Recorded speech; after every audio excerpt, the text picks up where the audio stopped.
Hey there, lads and lasses. This here is Thunderhand64 coming at you live from the west coast of the United States here on a Friday afternoon. It is 3 o'clock, right on the money, and that can only mean that it is time for our final stream of Buffooncraft SMP Season 4. Yeah, finally. Woo! Yeah, a full 2 weeks after the season closed for the rest of the buffoons. Yeah, so here we are, and I don't know. Without further delay, I think I should just log right onto the server. I had some plans today. Finish the build. Yes, I finished the build. Put the final touches on it. Shut Mountain! Speaking of buffoons and Buffooncraft and everything, our fellow buffoon here, Shut Mountain, and a moderator of the stream with the coming in with the 8 months for the sub. Dude, thank you so much for that. That is very, very cool. Thank you so much. And welcome to the stream. Yeah, so we finished the build. We just put the last finishing touches on it. I think yesterday afternoon, yesterday afternoon, and ready to do the big reveal. And then I'm really not sure what we're going to do for the rest of the stream. Probably just clean up the area. I have a lot of scaffolding towers and stuff that should come down. And maybe take a little tour of the server. There's already been plenty of tours by other buffoons, but not everybody got around to everything. And that's actually kind of cool because if you watch each of those server tour streams from each of the buffoons, you get to see different things and stuff. I, however, don't want to show every single little thing. We don't really have enough time for that. And you want to leave some things for the viewers and the people who are going to download the world when that's available to discover on their own, too. So with that being said, dude, what the heck? You said no stream, but here Did I say no stream? No, I did announce that we were going to do the stream. I did not do the generation stream on Wednesday, though. So maybe you read the one above that. I don't know, but I did announce that we were going to do the stream today from 3 to 5. And, I just wanted to I hope others didn't make the same. I don't know. Did I communicate that effectively? Probably not, Shut. It's probably my wording on that wasn't that good. Hug, brain, no work. Oh, and finally, there's your automatic shout out. Just kicked in now, 2 comments later.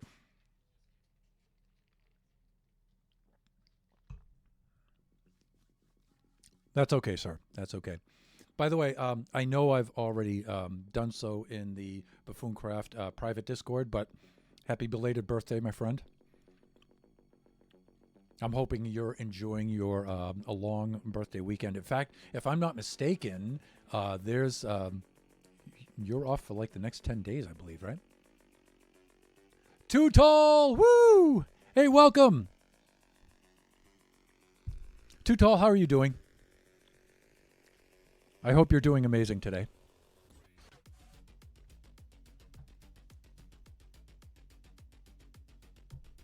Thank you, sir. Yep, 10 days of no work. Or no work at the job, right? If you're anything like me, you're going to wind up working at home, but doing all the home stuff you're supposed to be doing when you're in work. The important stuff.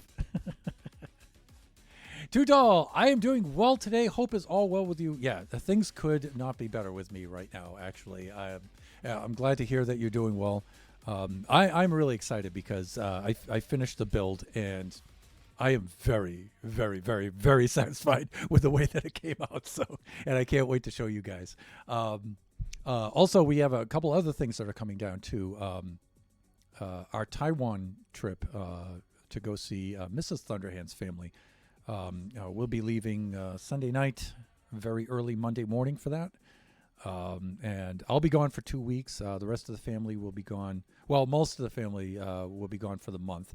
And then some of us stay behind here at the house here. So, and then we leave in shifts, right? Because there's work here that has to be done at the house. I have to do some of it, I have other family members have to do others, and so we coordinate it so there's somebody always here so things can always get done, while the family's gone. That's usually my time to fix everything in the house that I possibly can. So let me see.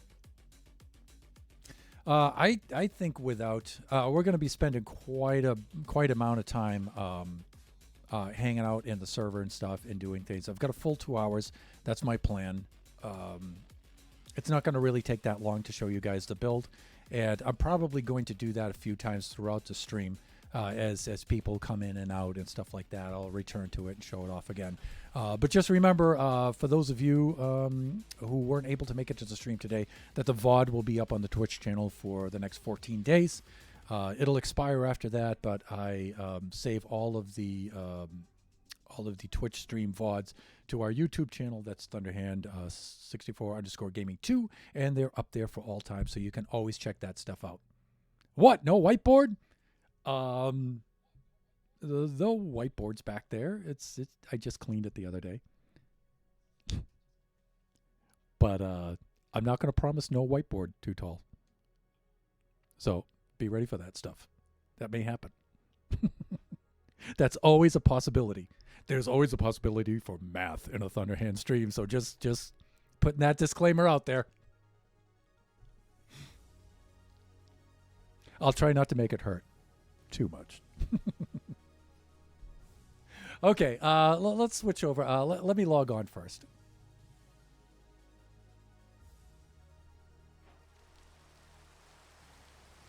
And hey, what do you know? It's raining on the stream.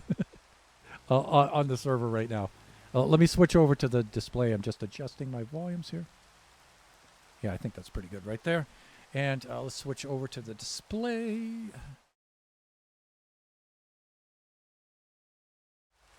There we go.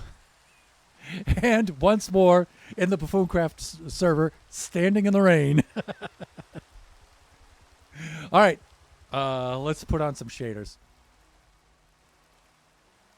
I don't know. Should I wait till nighttime? I think I should wait till nighttime.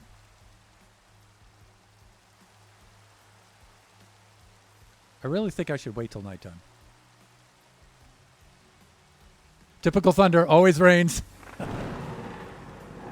And let me see. I can't quite read that. Name will pop up with a notification soon. But thank you so much for the follow. Welcome to the stream.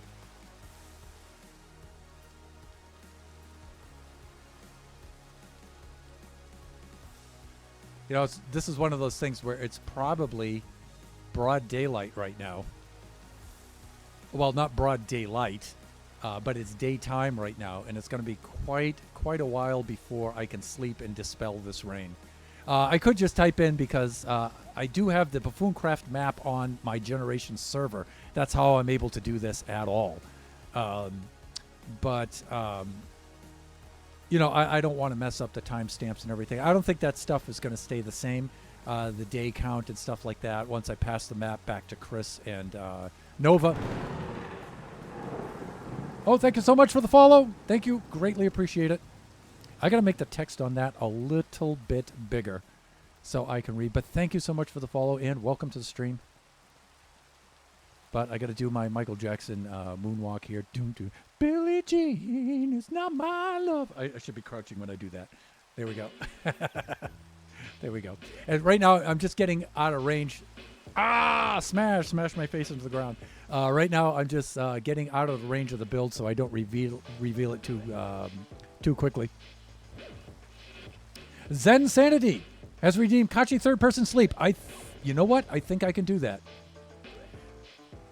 Once it becomes nighttime, I'll do that stream for you, Jean. I'll do that redeem for you once night befalls. But right now I'm getting out of the way of the build.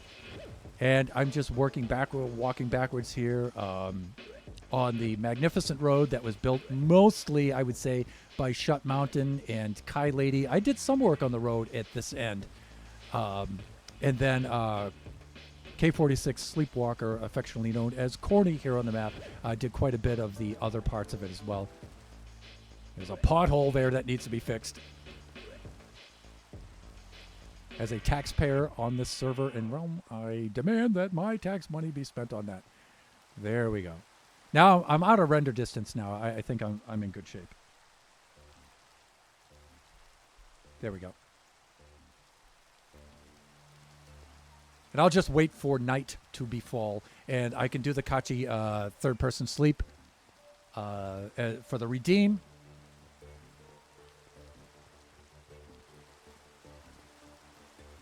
And then I can do the reveal of what's out there, which is going to be super, super cool. Super, super cool, I promise. I'm very, very satisfied.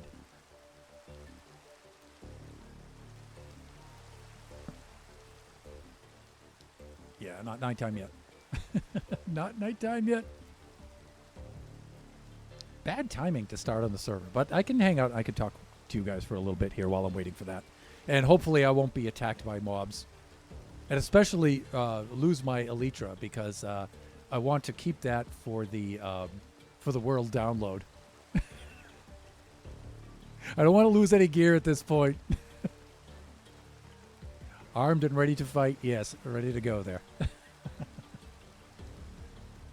So for hydration today, I'm enjoying my boba yuanyang naita.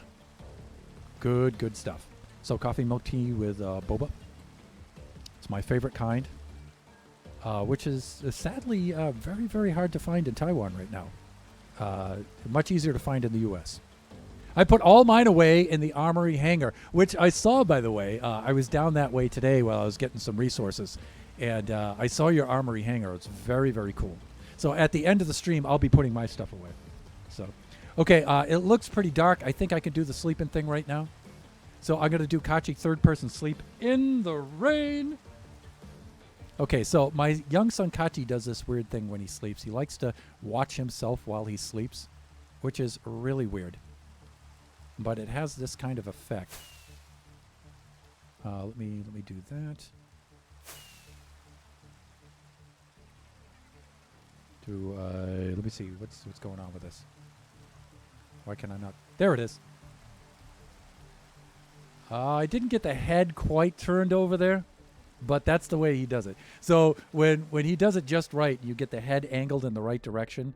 You get this kind of thing where you're sleeping like this, and your little avatar's on the looking at you like that while you sleep, and it's kind of creepy and funny at the same time. So, and you know what? I'll try that again later on in the stream and see if I can get it a little bit better. Yes. Okay. Let's be careful for the read.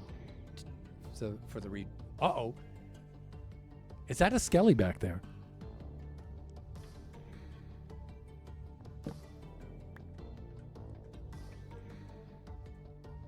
I'll tell you what, you bony B-word.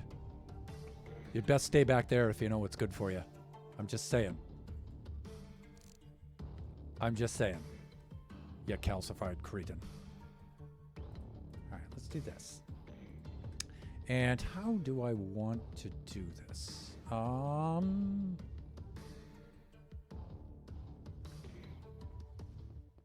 You know, I want a certain... Yeah, okay, I'll just do it this way. Plus, it'll give the sun a little time to get in a better position in the sky as well. There we go. We could just do this and kind of do this sideways, ambling back over into position.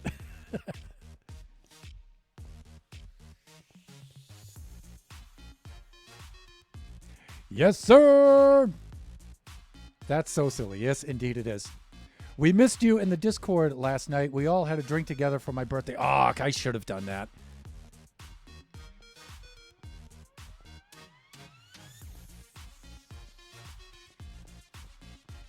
So we were out with friends the other evening. That's where we were shut. And it's the first time we've been out with friends like that, with our two families together. It's Mrs. Thunderhand's co-worker's family and our family, and we haven't been out together like that since COVID. It's been a really, really long time. So we had an excellent night out there. So A lot of fun. How long have you been streaming for? I started streaming in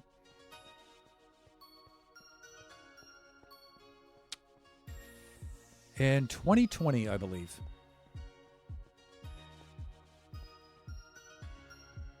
Pretty sure it was 2020. I've saved all of my VODs since October 2020 are all saved on our YouTube channel. So I have all of our stream VODs from back then. But I know I was streaming for, I would say June 2020 is when I started.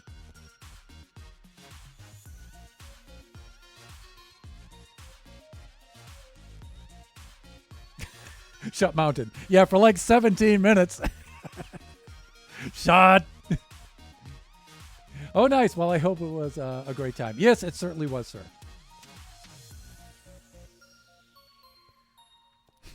Okay, I think this is a good place in which we could do the reveal now. All right?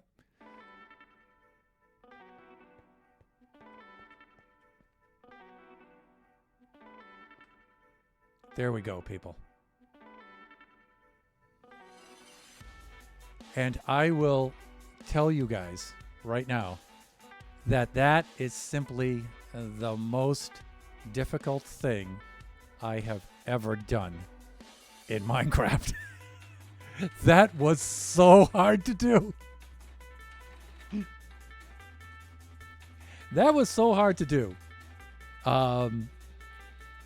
I wasn't able to finish it by the season end, which was 2 weeks ago for all the rest of the buffoons. And so I had to work about an extra week. It turns out it's about an extra week. It took me after the season closed so I could finish the lightning effect around it. That looks awesome! Amazingly done, good sir. Thank you so much. There was a lot of math involved in that, you guys. And quite a bit of head scratching in that. That was hard to pull off.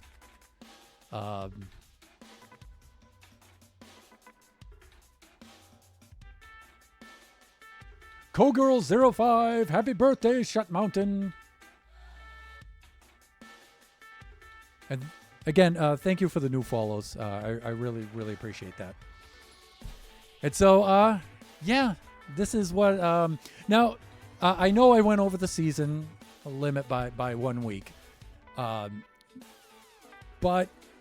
there's a disc feature under the water that was pretty hard to build. And then I'll show you when we do a fly around. And the hand itself is made entirely, for those of you who don't know, that hand is made of iron blocks. Only iron blocks. About 40,000 iron blocks. All right. So that was very, very hard to do. And for those of you who are unfamiliar with Buffooncraft, who may not be familiar with our survival server here, this was done without Lightmatica. This was done without World Edit. No creative mode. I did use mini HUD overlays sometimes as like a ruler to line things up, you know, to register to make sure things line up. I did do that to line things up with each other so they would come out that way. But all of that, the only app I used for that is math, people. Too much brain-breaking math. Too much? I don't know. I think the results speak for themselves. If anything, not enough. If I used enough, then it wouldn't have been so hard, maybe. Too many trips to the whiteboard. I don't know if it was too many, too tall, but there were a lot. There were a lot of trips to the whiteboard for this one, yeah.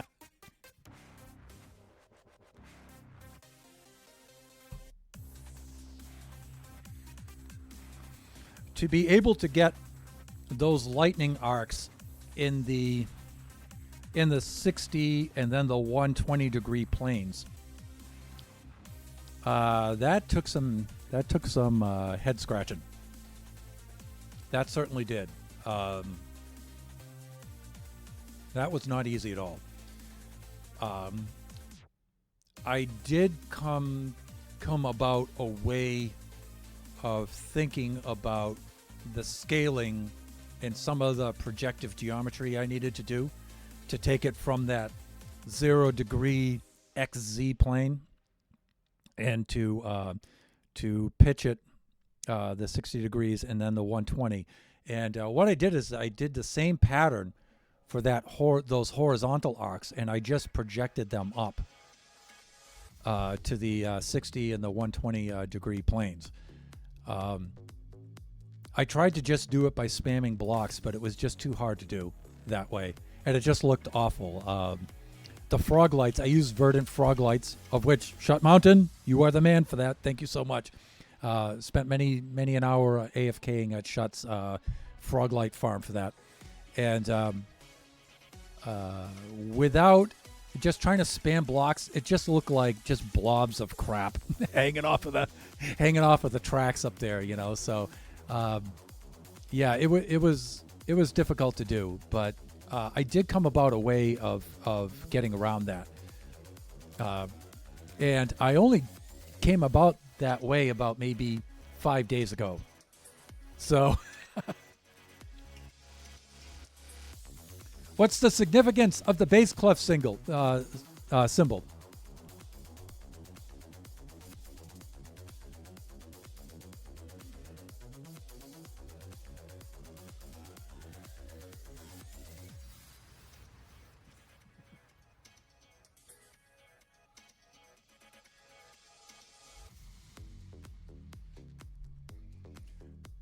Yeah, Cogirl. I'm a bass player, hence the name Thunderhand. That's where I get my. So, yeah. So this is a very American branding, in a very obnoxious way on the Buffooncraft server. Oh, cool! I play bass too. Best instrument. I highly agree. Oh, hey, and Jen, thank you for gifting Cogirl that sub. That's super, super cool. Thank you so much. Also, good eye for noticing what it was. Well, bass player, right? Gonna know that right away. Yeah, I agree. I'm hanging out here for a couple of extra minutes so you guys can catch the effect of this at nighttime. And Shot, thank you for gifting that sub, man. That's super, super cool.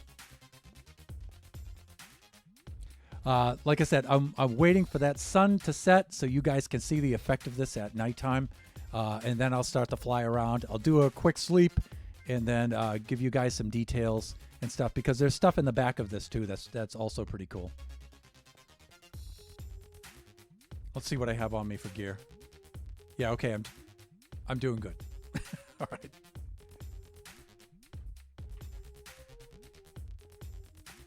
Yeah, when this thing at nighttime is really, really cool. In fact, let's start heading over this way.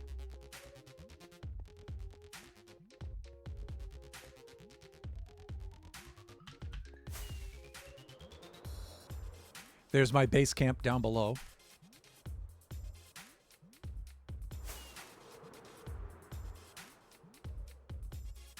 You guys can see the scale of this thing.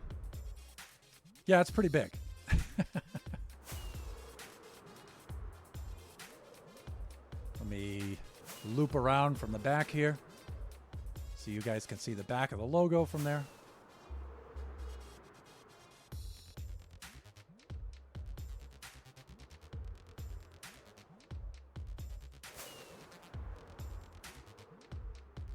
Sometimes Minecraft's a little bit weird with the perspective. It's kind of hard to tell how big things are.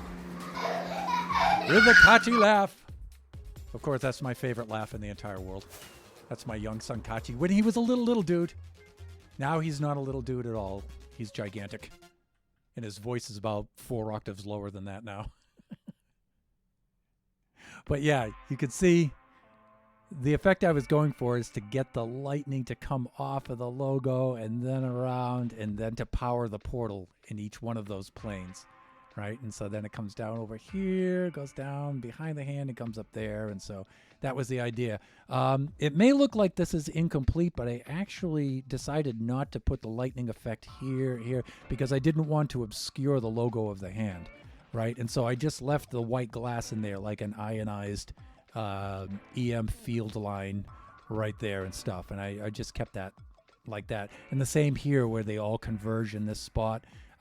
That kind of got real cluttery, so I just left that kind of open there as well. So let me see. Let's do a little bit of the sleeping.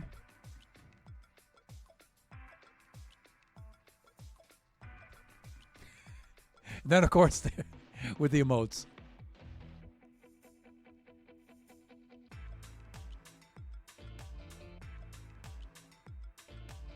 Hey, and there's my other son there, the mighty Biggie Cheese.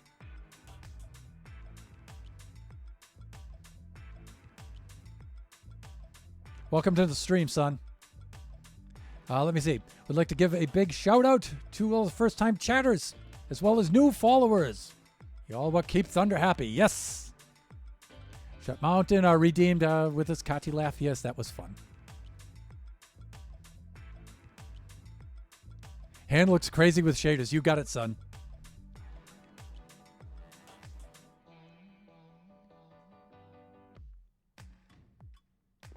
My son Biggie there has just graduated his senior year and was in the IB program, was very, very, very busy indeed. And so now he's got a little bit of time to chill and get caught up on this stuff, some of the stuff we've been doing lately. So it's so cool to see him in here. Welcome in, stranger. Been a while.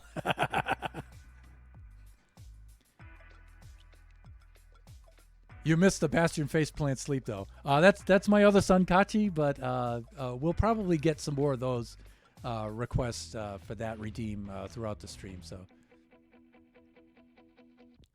but yeah, this is what we've spent a little over a year putting together. And you know, I got to say to the viewers, you know, thank you so much for sticking with me throughout the year as we were building this thing. This thing was, like I keep repeating, it was super challenging to build. I've never built anything that difficult before. Let me get up over this so you can look down. So down in the water, let me land on some of the lightning, and no, I'll be fine. I won't get electrocuted. There we go. So if you look down in the just beneath the surface of the water, you can see the Celtic spiral design I made under the water there with, let me see, that's quartz and andesite and glow lichen. And when next nightfall comes around, you can see that has a glowing effect under the water. I made it out of slabs, and I staggered the slabs so the light comes out of the crack and out of the cracks between the slabs, and underneath that disc it's lit from below by about 17,680 sea pickles. So my goal this season was to build the disc and then build the hand. That was my goal, and I actually finished that probably about maybe 3 months ago. Then I got requests to put the lightning effect, because that's part of my branding, is to put the lightning effect to it. And I'm like, no. No, that's too hard to do. I don't know how I'm going to do it, and I don't think I have enough time. But I got more and more requests to try to put it in there, and I said, okay, I'll give it a shot.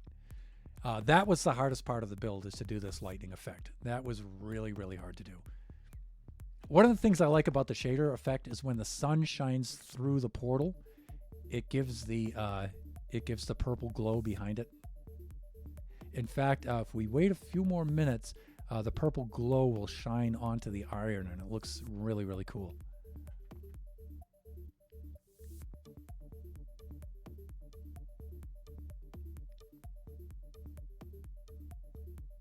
No, I redeemed it. Oh, yeah. That's right.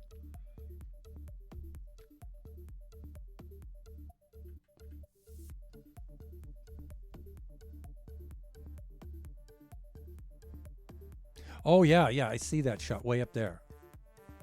Yeah. So you got the Kachi laugh, but you got the face plant sleep before that. Okay, I'll do one of those next Nightfall. But it's cool. You can see the shadow effect coming through the portal like that onto the back of the hand. I think that's really cool. But yeah, like I said, my only goal was to do the disc and do this hand. The hand was pretty tricky to do. Again, you know, I didn't use Lightmatica or World Edit for this. That was all built in Survival. The way I did it was, for those of you who are new to the stream, I made a 3D model in Blender, a mesh model, and then I imported that into a voxelizer app that's free online. And what that does is that reduces it to cubes. Makes a 3D model of it all out of cubes, and you can adjust the resolution of how many cubes are involved in that, right? And so if you get only a few cubes, you get this really blocky looking thing. If you get really, really small cubes, it becomes more and more hand-like, right? So so I set the resolution so it's one block in Minecraft to one voxel in that app. And I set it to maybe 192 blocks high, I think, to get that kind of scaling. And then that voxelizer app will then, once it makes the voxelized 3D model of it, will then slice it up into slices and PDFs for each slice. And so then I, like a giant 3D Minecraft printer, built it slice by slice, 192 slices all the way up. That's how I did that. And so my Buffooncraft VODs for the last year is basically me doing that. So that's how we were able to do it. There was a little bit of math involved. Registering those slices to each other was kind of tricky. I had to put in registration features and stuff like that. It was not easy to do. It was kind of difficult. But there weren't that many mistakes. There weren't that many times where I found out that I was off by this slice or that slice, and I had to tear stuff out and replay stuff. That did happen a couple of times way down here, once or twice. But my registration process was really, really good, though. So because I had to really make sure that was spot on, because you know, if you have something off down here, by the time you get to the top, it's way off and it looks all janky and stuff, right? So, in fact, one of the cool things I can do is do this, and I can show you what the inside of this looks like. It took the entire season for me to just do these three elements here. And there's a lot of things I would have liked to have done with this build. I would have liked to have put features on the inside of this somehow, put some farms in here or some such stuff, but there's just no time to do it. Climb up the outside of this a little bit.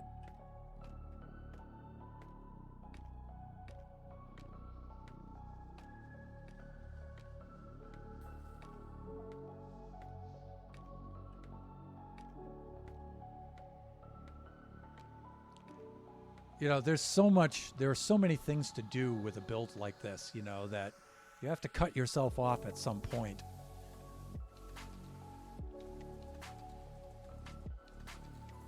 See if I can do this without dying.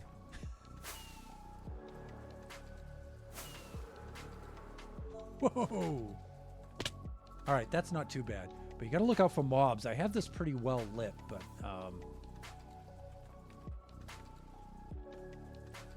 I find there's always a creeper hanging around somewhere.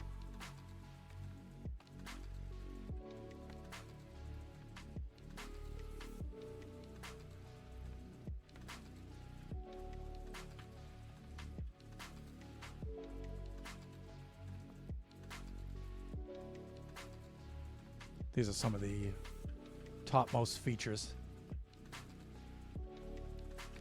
But I could have done all other kinds of things in here that would have been super, super cool.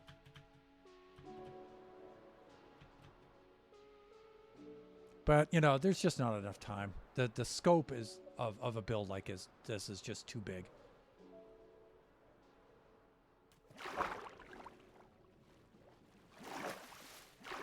One of the other things I would have done is taken some water features and had the water streaming down off the sides like it was rising up out of the waves. That's something I could have done.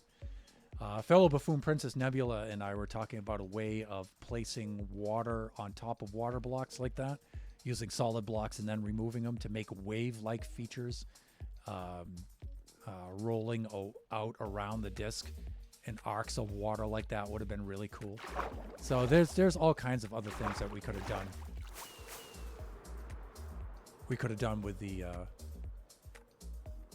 with even just that part of the build.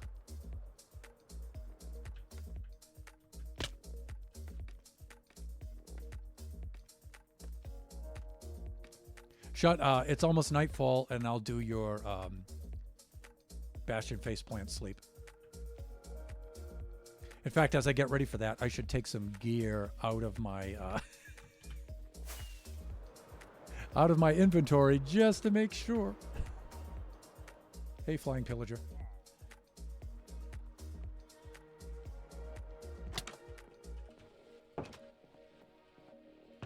Let's go put some of this stuff up here. I'm going to keep that. I don't think I need that. I don't need that.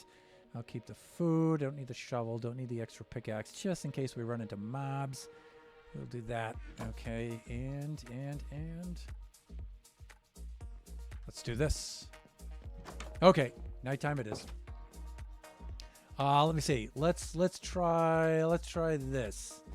I'll give myself plenty of runway here. Let's go over here where we have a little bit of room.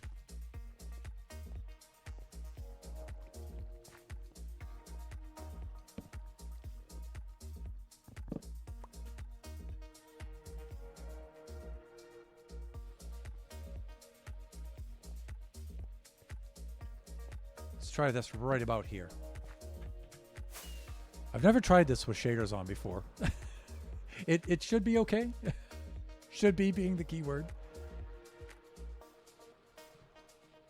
All right, here we go. Nailed it first time. Let me see. I want success, my friend. Nothing less will be accepted. There you go.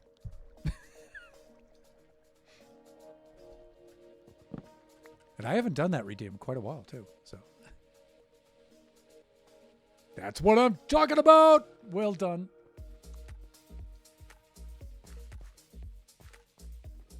Oh, man, I forgot to give you guys the disc effect at night there. That's pretty cool. So here's the mighty iron farm that has done it all. Although I had to remodel this about 2 times, I think. I had to remodel this about 2 times to be able to keep up with the iron demand. Remember, all of those are iron blocks. So this thing, in its 3rd iteration, just cranks out iron like you wouldn't believe.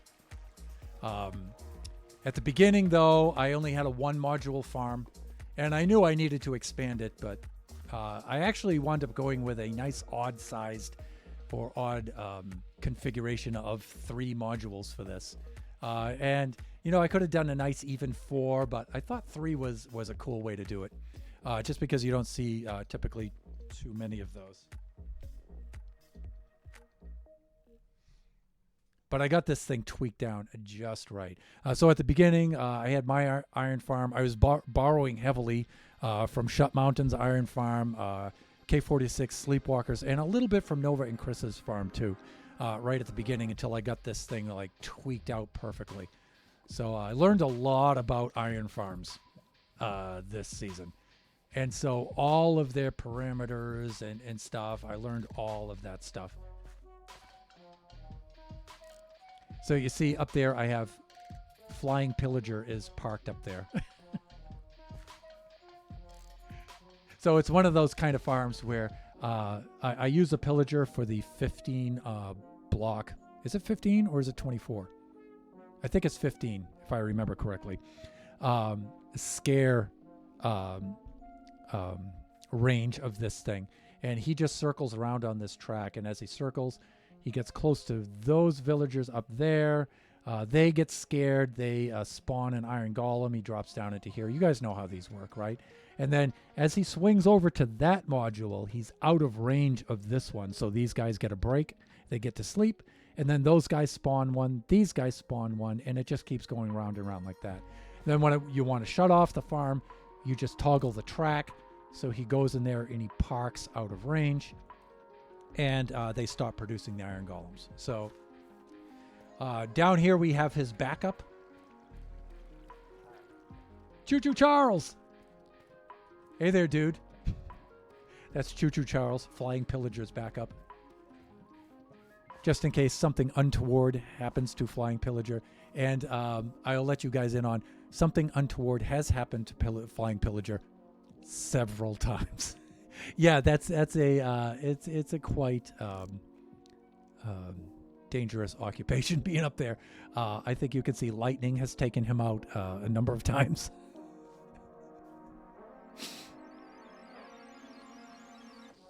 So for next season, you are building a dirt house and only in straight lines. Too tall, you know. I'm very, very tempted to just like make a mud hut and that's it. I tell you, taking it easy on season 5 would be a nice thing to do, but unfortunately, I can never make myself do that. I wish I could. It's storming again here. You can come to my place and help me. Thunderhand. Hello, Princess Nebula. Shout out to Princess Nebula, our other mod and fellow buffoon. Yeah, see, you're getting the sun shining through the portal effect there. I love that. That is so cool. That is so cool. But one of the other things I would have done is done a little bit more on the work site here. This is just storage and iron farm and just the farms I needed to build that. And I guess if I have any regrets is not being able to develop this place a little bit better. I did a little bit with it. But here's the sea pickle farm that made all the sea pickles. I would have liked to have built a structure around this like I did over here with the mud farm. See, the mud farm, I made a nice little structure around it. You know, it gives the place a little lore and stuff like that. I would have liked to have done so with the sea pickle farm. Then over here, I have the super smelter with the lava farm, and behind it, the sugarcane and bamboo farm. I would have liked to have made a structure around that, moved it out a little bit, right? And then, of course, up here, we have the villager breeder. We do have a trading hall, a public trading hall that Nova built on the server, and that I used quite a bit, but I really needed a huge amount of quartz, and I needed the iron trade from the toolsmiths, and so I made my own trading hall out here with just those two. So I could have enough, because I would have wiped out the trading hall constantly and there wouldn't have been any supplies for anybody else. So, and then I got the idea that I was going to, in Spawn Town, make a tool business, a hardware store tool business with my toolsmiths. But there just wasn't enough time to pursue that. So to that end, I have a villager breeder up here. That was a lot of fun to make, actually. So I had to make it about 42 blocks away from the trading hall so it would function properly. Otherwise, these guys down in the trading hall would be seeing and claiming these beds, and it would affect the breeding, which was super annoying.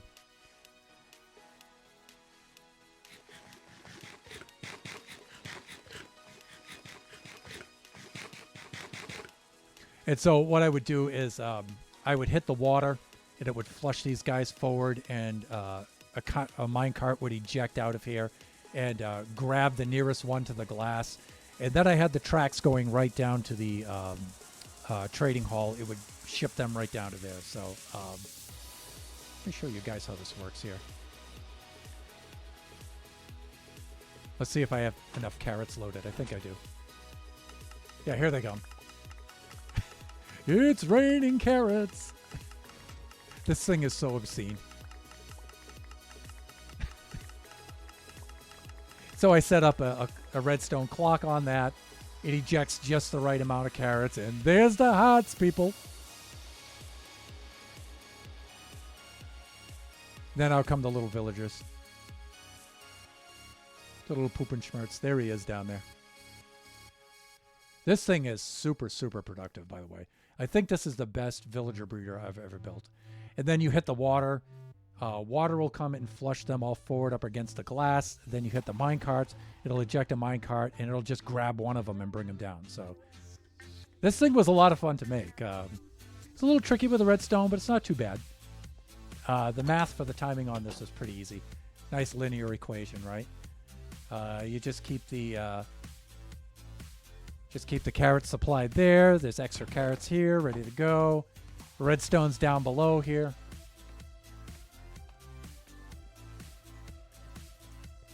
Pretty straightforward redstone circuits. There's nothing really fancy.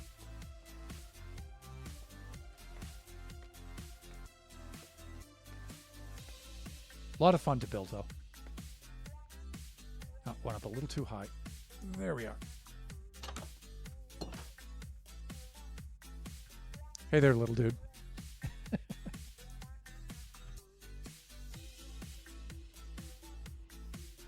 One of the effects I want to show you guys with the paths is I made the paths all radiate out as radii from the circle that is centered right on that hand.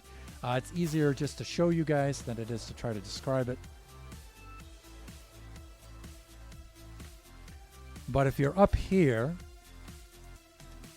you can see where all of the paths are either arcs sharing the same center as that circle on the disk, or they're radii from that center point. Now, if I get up a little higher, you can see better, like this.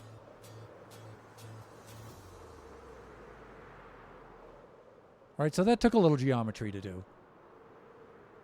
But the effect is, when you're here, right, you look down the central path, and whatever path you're on, it leads your eye right back to the central build down there. Oh, look, it's a Boomly Bee. There he is.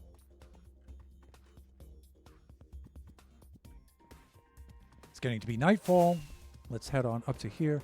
Then I can show you the disk effect. While we're waiting for the sun to set. Get caught up in the chat. You can start to see it glow a little bit now.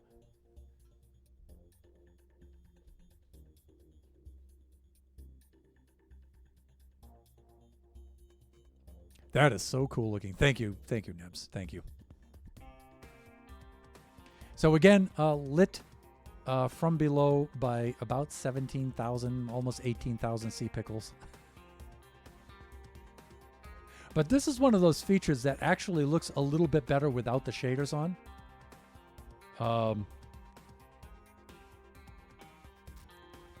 Without the shaders, it glows a little bit better. Because the original effect, I designed it this way without shaders originally. And so I installed the shaders after. It still looks pretty good with the shaders, but it looks best without them. It's the one feature on here that looks better without the shaders. So you can see how the sea pickles below and the way that I used the slabs gives a glowing kind of effect to the features there. Right? And then it's enhanced by using the glow lichen. So I'll give you an up-close view of that.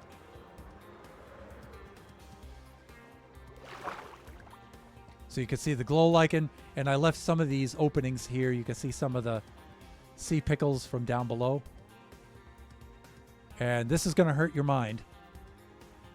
But yeah. Yeah, I had to place all those. Throughout that whole radius. That was quite the undertaking.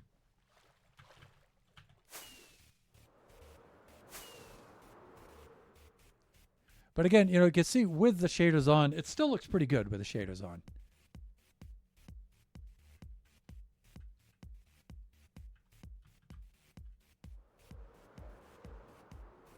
Yeah, with the shaders on, you still get that kind of a look.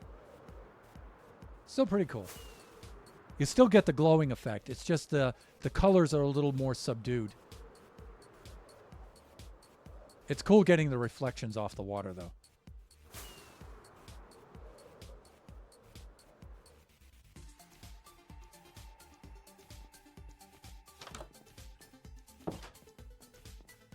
Garrett the parrot. Be back in a bit. Cool. I'll be here. Let me see. We're at 3:51, so we still got a little ways to go before we hit the halfway point. So one of the things I want to do is show you guys some of the characters. There's my parrot, Garrett the parrot. I found him over there when I lost my allays over there, and I saw the blue, and I'm like, oh, I found my allays. And it turned out to be just this dude. But I said, what the heck? I'll bring him home. And it's one of the few pets I've ever had in Minecraft that hasn't died. So he says, there's still over an hour left of the stream there, Thunder. So backing carefully away there, Garrett. So these guys, I think I was the first person on the server to get allays because they were the new thing at the beginning of the season, right? And so I went right out to a pillager outpost and grabbed 2 of them. That was before you could breed them. So I went right, found the nearest pillager outpost and grabbed 2 of them. I think I was the first to do that. I'm not sure. Not that it matters, but then I put them to work out here building with me. And one of the things I forgot to do was to tether them before I flew away into town. And I think they tried to follow me, and I lost them. Somewhere there, they were buzzing around somewhere on the server, and I just couldn't find them at all. Hey there, Bumblebee. And so I couldn't find them. So I grabbed 2 more, Supernova Allay and Chris the IT Allay, which is probably a little disrespectful to our 2 prime buffoons, but that's the way the humor works.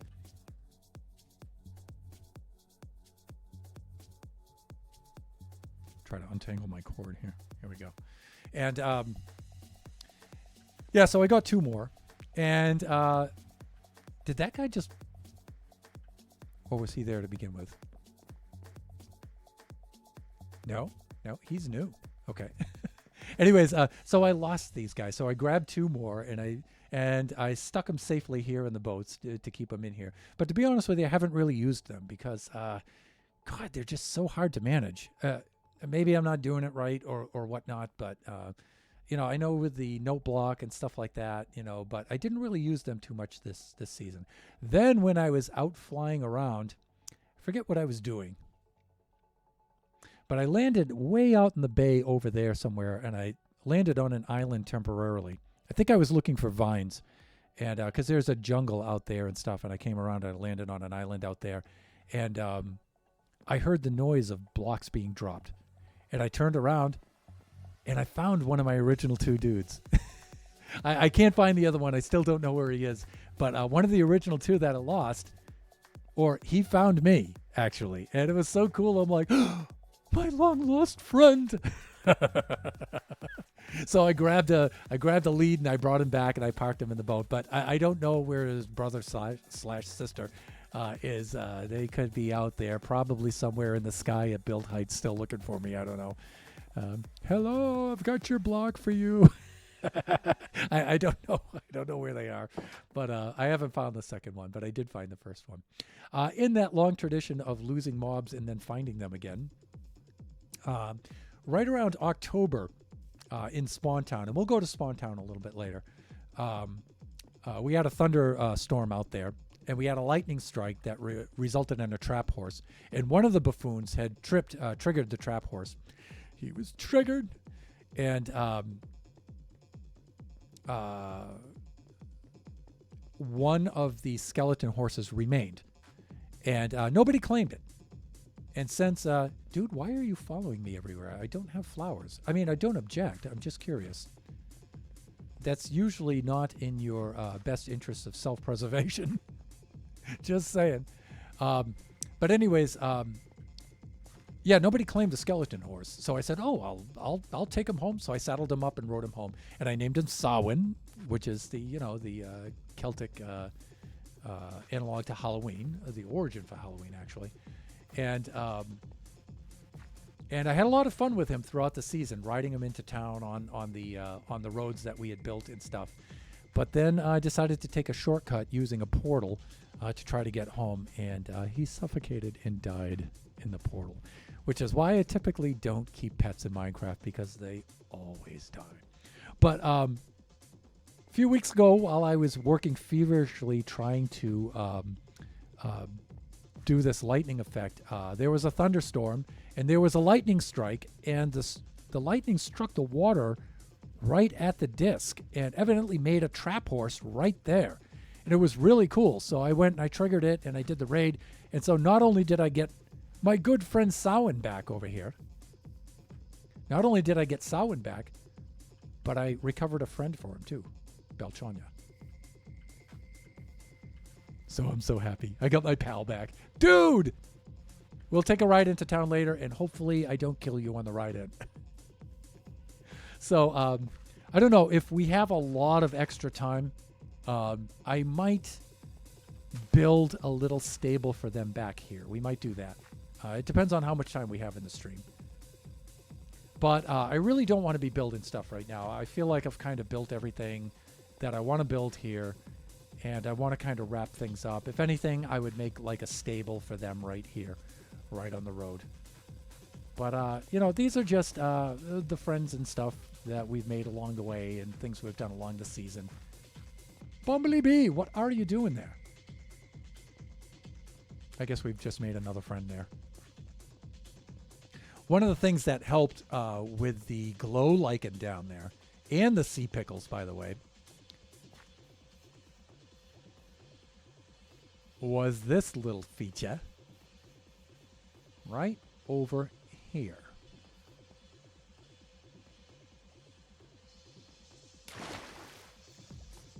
This is my mighty skelly farm. So we found a skelly spawner right near our base, which was super, super cool. And so right now it's in the off position, so the lamp is lit and the light prevents them from spawning. If I want to flip it on, we just do this. And you guys know how these things work, right? So this is the tinted glass, so no light gets in. And there they go. The first couple of ones have dropped. They go over to the bubble column like this. They get shot up there. And then they drop down into here. They're floating across right now up above us, and then they'll come dropping down into the shaft here. And then I had a special sword set aside for them over here. I don't know what I did with it, but the drop height will damage them, and then it's a one-hit kill. There he is. It's a one-hit kill.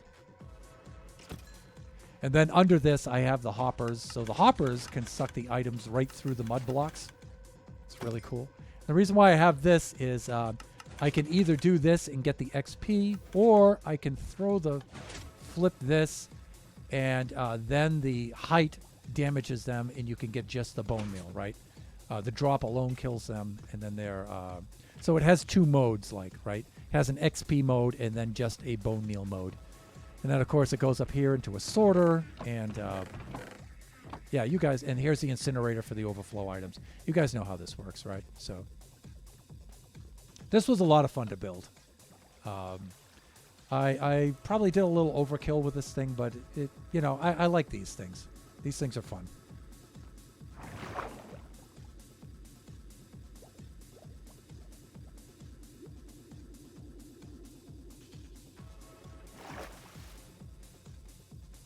Name tag them. I assume you were talking about the allays. Shot.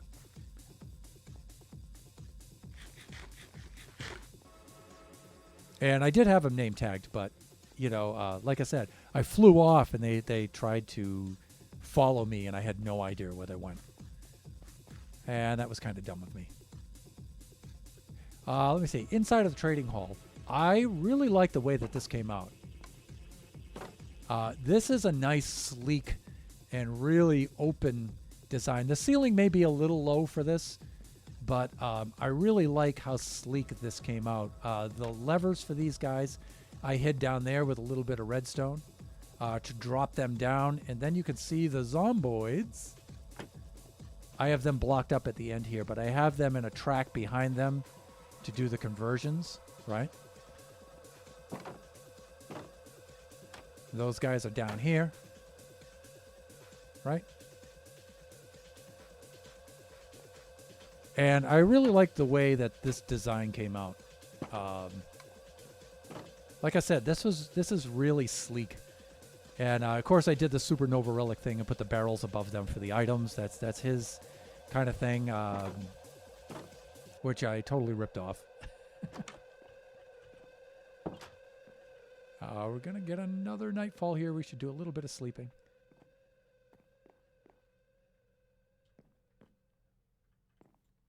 Oh, I guess we can sleep now.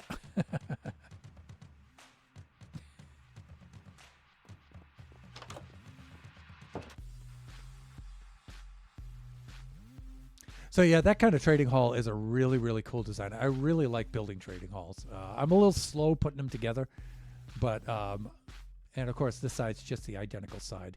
And the idea was to put the armor smiths and the weaponsmiths on this side, and put this side with all toolsmiths, and then just a few librarians. But we already have plenty of librarians, so we didn't really need that.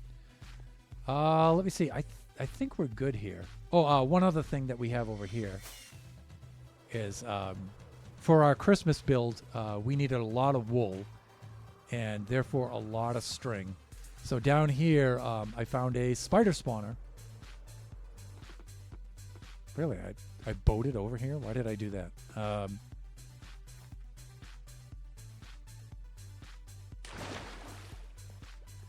So I made a spider farm over here. So, in fact, I should probably take the shaders off for this so you can see this a little bit better. But yeah, we have a cool little spider farm over here that was a lot of fun to put together. This came in really handy for the Christmas build.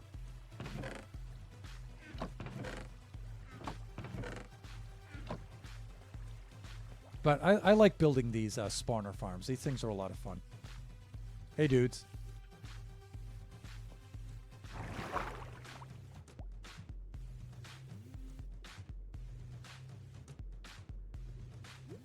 See if I can do this right off the flight. No, I can't. That's hard to do holding this in the left hand. There it is.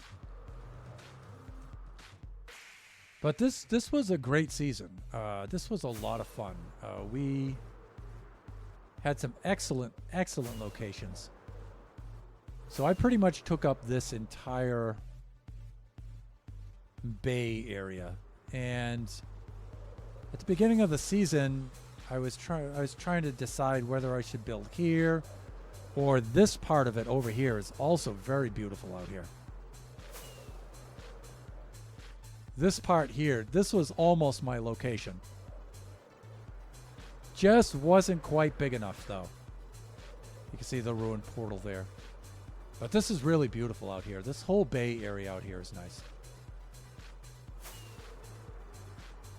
Let's see if I can do this.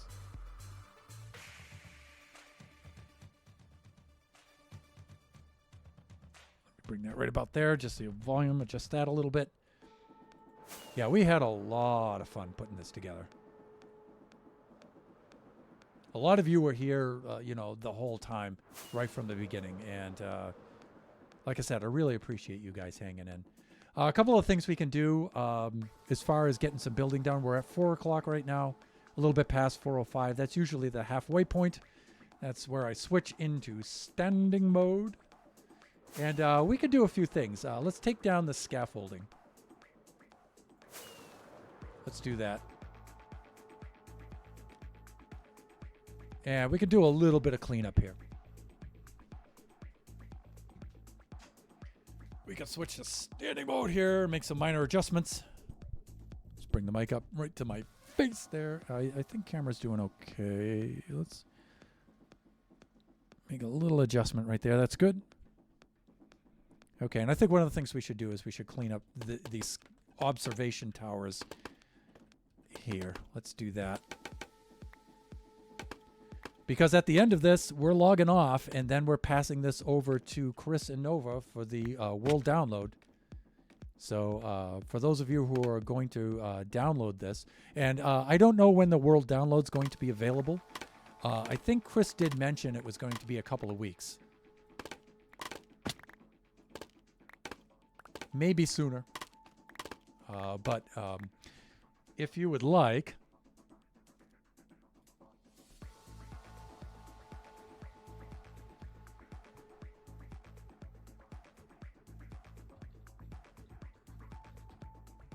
There you go. There's the invite link for the Buffooncraft Discord, and all things Buffooncraft are on there. And so that's our public Discord. So if you're not a member yet, I encourage you to join. It's super, super cool. It's a really cool community. And the world download links and stuff will be available there. So, plus, you can see what the other buffoons do, too. And we'll see a little bit of that stuff today. I'm going to fly over their builds. And give you an idea of where they are. But to explore them in detail, I'm going to let you guys do that when you download the world map.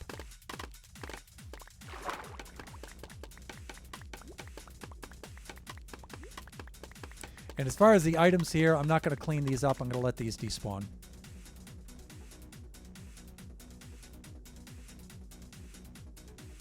I'll just take the towers down. These things should despawn. Now, see, if I trusted my allays to conduct themselves in a responsible and mature and professional and safe manner, I would give them each a scaffolding block and set up a note block and just have them collect these. But they'll die or get lost.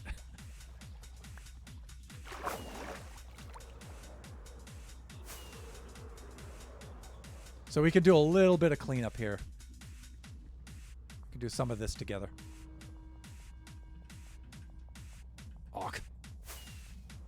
One of these days I'll learn how to fly.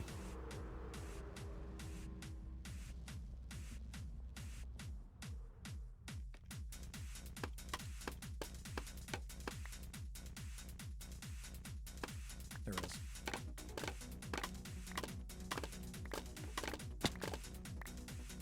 How's my elytra doing here? There we go. Elytra. I'll take down some of this.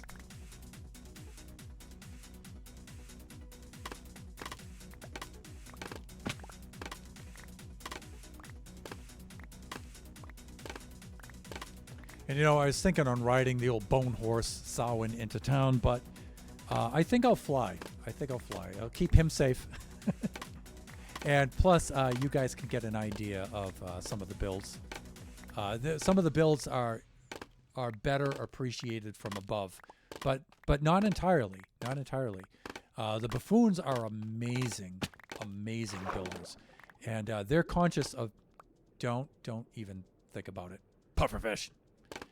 The buffoons are incredible builders, and they're conscious of things like making their builds look just as spectacular from ground level as they do from the air. That's something that we work very, very hard on.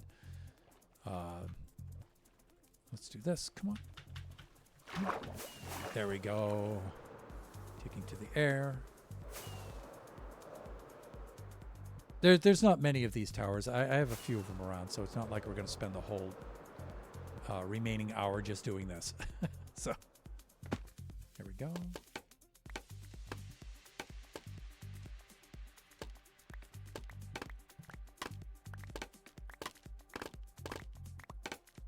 I could just hit the bottom one and have all these come down, but I kind of like having the view and taking them down from the top down because we get the view from up there. It's kind of cool. And, you know, since we're finished with the build, we're not really in a hurry. So that's very, very nice. throughout my Buffooncraft streams throughout this last year, it's been nose to the grindstone. And I'm lucky I have a really cool community. But it's really cool to be able to relax now and just hang with you guys and not be stressed by building. Well, I don't know. I'm really chill. I'm not too stressed by building, but I really put nose to the grindstone when I'm doing this kind of stuff. And I don't always get to interact with the chat as much as I would like. And so it's cool to just chill with you guys and just do some like mindless tasks like this so I can interact with the chat a little bit more. And we're not so stressed for time.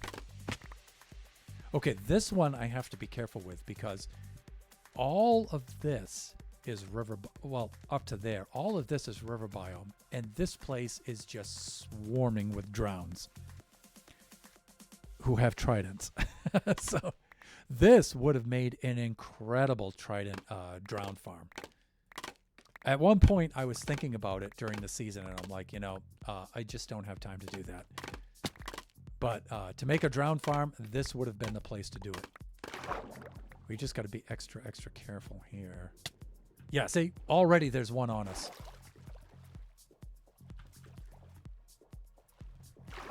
Yeah, see, there's one. Already he's on us.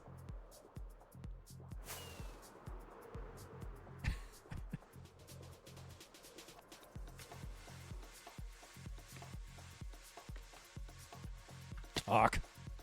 All right, we'll do our sleeping right here.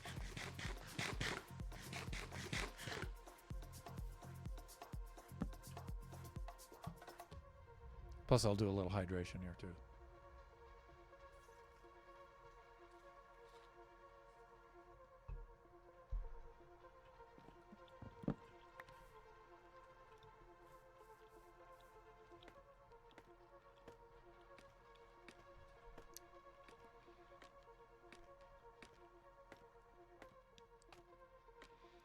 But here in the daylight without the shaders on, you can get the effect of the pathing a little bit better here.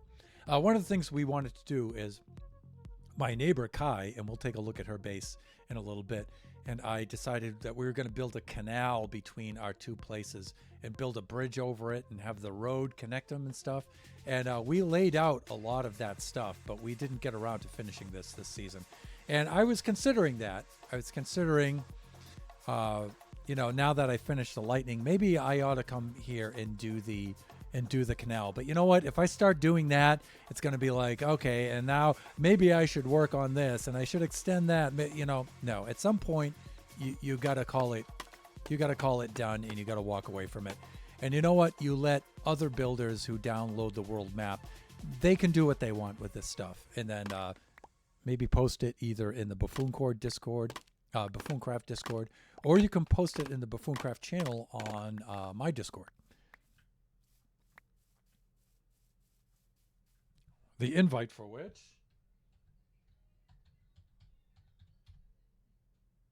is right there. Okay, let me restart the playlist. There we go. So let me see. That scaffolding's down now. Let's go on to those two over there. Actually, how am I doing? Yeah, I've got room for plenty of scaffolding. All right, so we've got a couple down right here. Oh, that is so cool.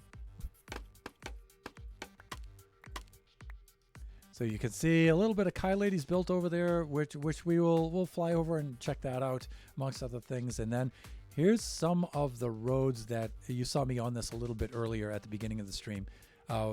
Somehow we got on the kick of connecting all of our bases together with roads over land. And I think that's part of the horses and stuff like that. We felt this year, especially Nova felt, that we all built a little too far apart. But as our builds started to grow and we started to terraform between them, we actually found out that we're pretty close together.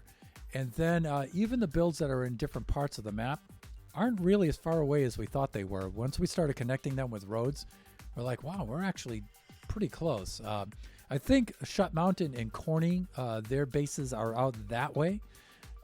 they were probably the first to do the roads thing, starting to connect their bases with roads.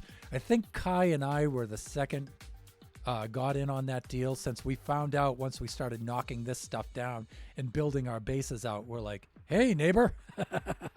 We're like, in fact, we actually kind of coordinated our builds like this so they complement each other. When I fly back down there and you're down in this area, you can see Kai's build in the background, and they actually complement each other really, really well.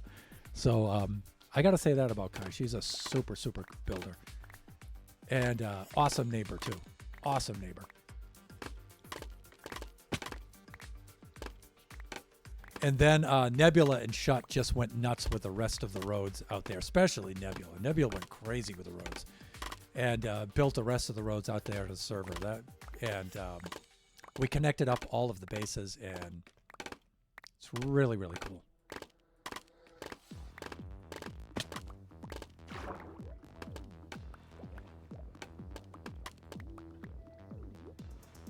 Again, I can go collect all of these scaffolding bits, but I'm just going to let them despawn. But all of these scaffolding towers, observation towers, are all located in specific areas to help me with the build.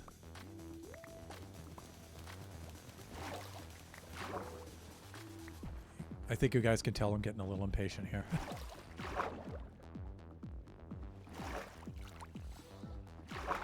But the areas for these builds are just amazing. The map that Nova and Chris picked out is a spectacular map. It was a really, really good choice.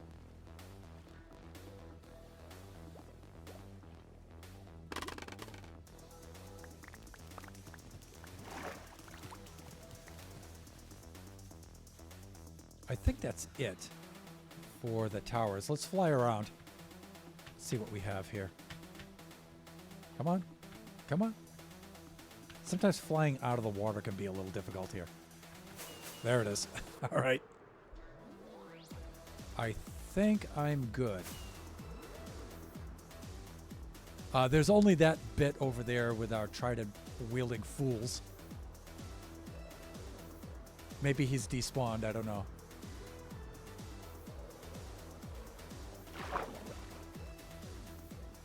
There's that guy. I don't think he's packing a trident, though. We might be okay. All we have to do is just take down these. So let's do it the fast way and just get out of here.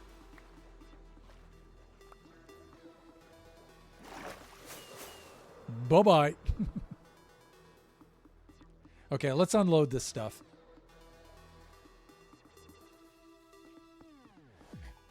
Let me see. Scaffolding. Again, I'm probably looking right at it. There it is.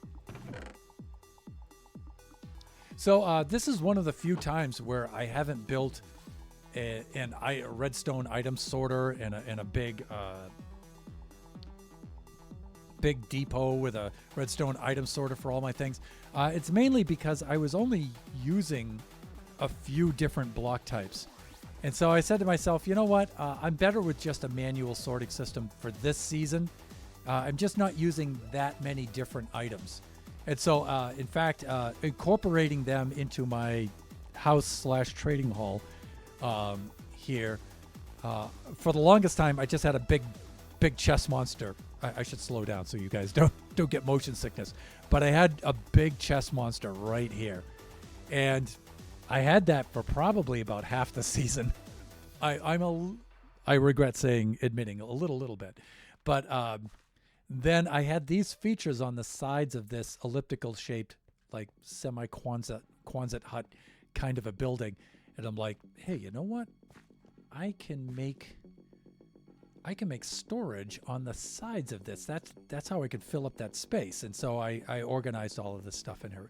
But, you know, like I said, the manual system is good enough for this, right?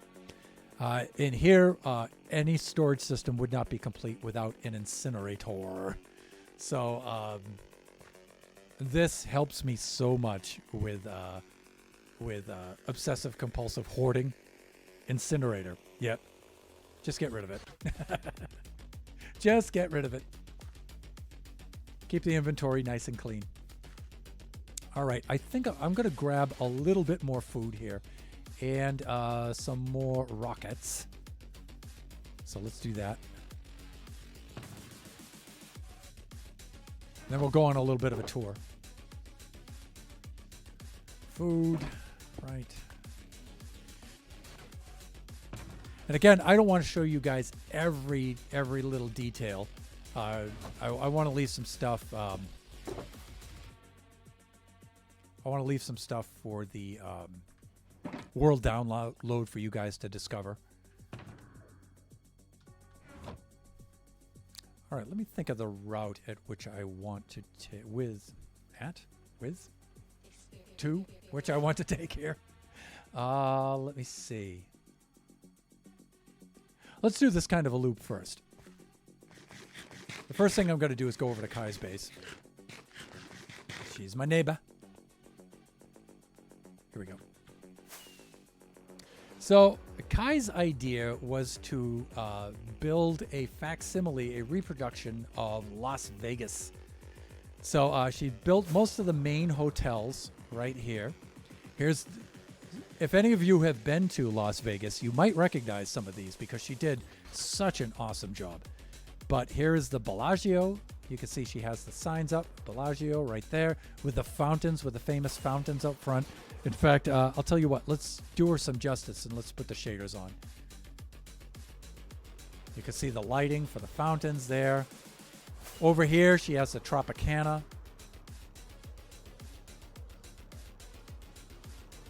It's just brilliant. And the details and the block palettes and stuff. The Kai is just incredible. Over here is the Luxor. Let me give you a better view of the Luxor. Here's the Luxor. Over here is Excalibur.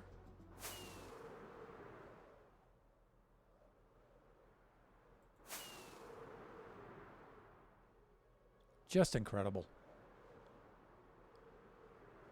Of course, Kai Lady, one of the undisputed masters of the angular build. She's really good at building on angles.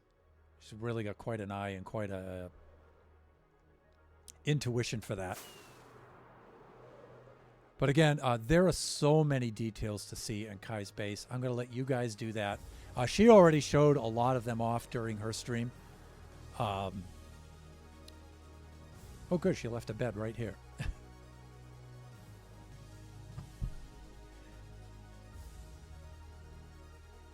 The house looks like a barrel. Yes. Yeah, it looks like a half-buried barrel, doesn't it?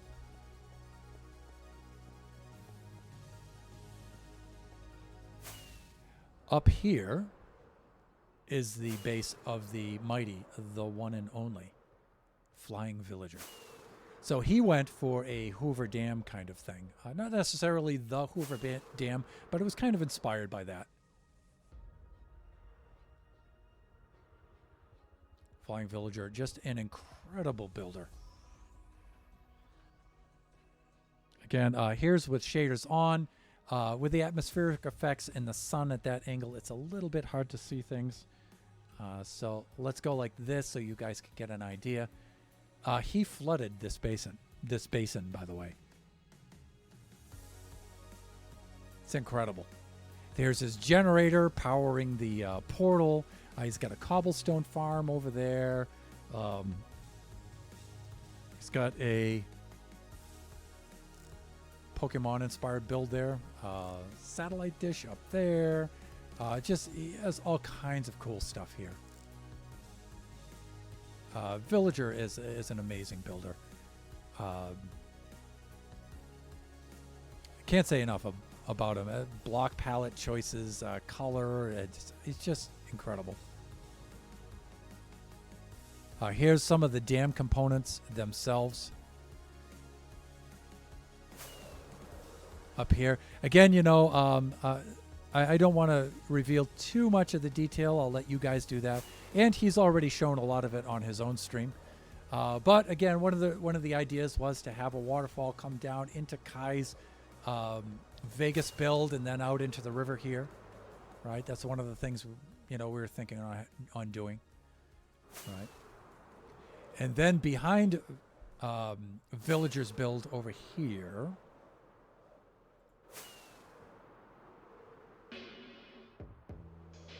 Up on this plateau.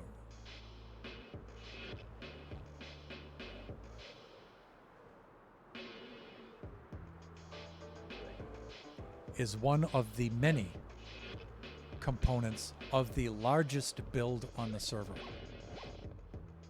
This is a Bravo base from the mighty Greener Canuck.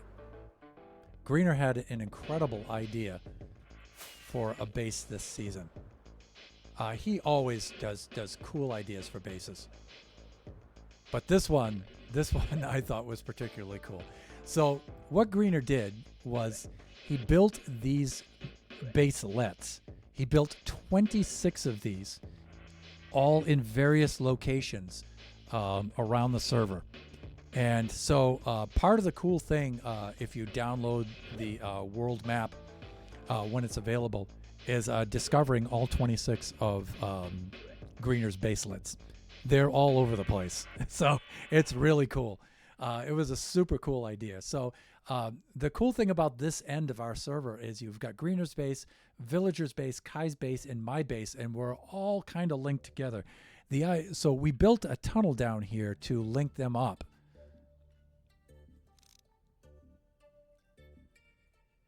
Right, and so the idea was to continue the road over to Greener's place and hook up his base as well. But of course, we didn't get around to finishing that this season. But again, world download for the map. One of the things viewers who download the map might want to do. But we at least extended this tunnel. So Kai, Shut Mountain, and I pretty much put this tunnel into place back here to connect up the bases. This runs under Villager's base. And so I did a little bit of math here and got this elliptical shape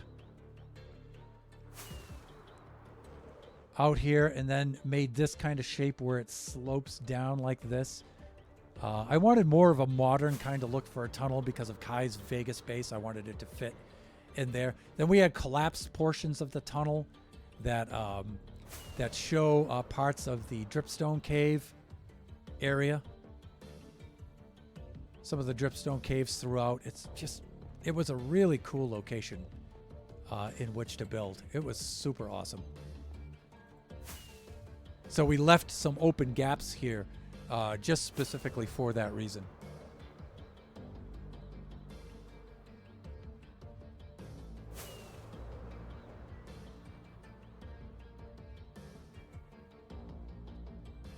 All right.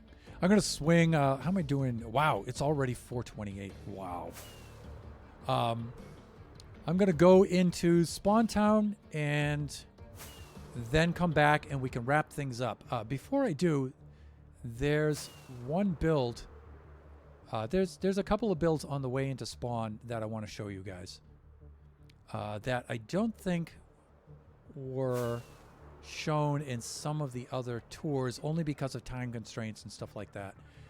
But one of our builders at the beginning of the season, Warrior Geek, built his base out here.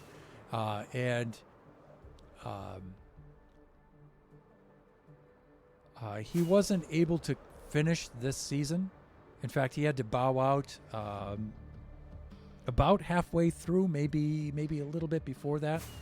But I really like that guy, and he built some pretty cool stuff out here that I don't think was shown.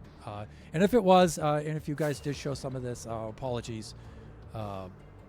But he built a shulker farm out here that kept all of us in shulker boxes throughout the entire season, for which we are super grateful. So this kept us in shulkers for the entire season. Thank you, sir. Greatly appreciate it. And then he began to build his base out here. He was one of the first to start harvesting the mangrove swamp. Again, that was a new thing at the beginning of the season. And he took over this NPC village here and started building out. He had one of the earlier mob farms, one of the earlier iron farms here. I think he was the first to build a mud farm on the season. But Greener had one pretty early as well. So I think Villager had one too. But I really liked Warrior's Place. And he was a cool neighbor. As you can see, he's not too far north from me here. So it was a lot of fun to have him out here. Super cool guy too.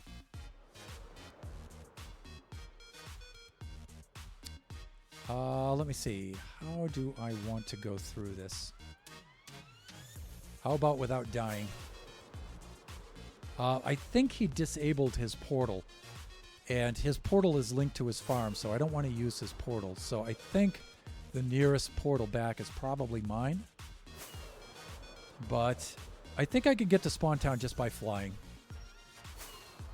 If I keep an eye on the time, it shouldn't take too long to get there.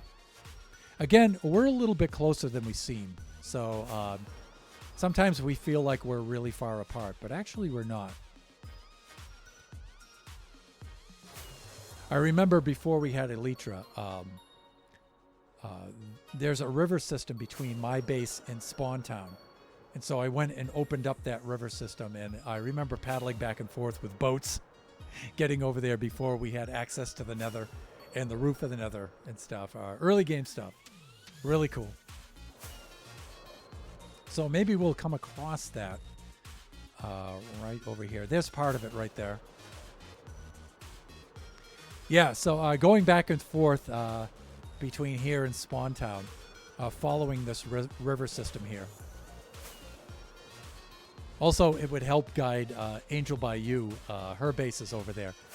Yeah, here it comes. See, we're actually pretty close to each other. Whenever she'd come over to my place to visit, I don't know how to get to your place, Thunder. And it's like, just follow the river. Her base is just incredible. It really is.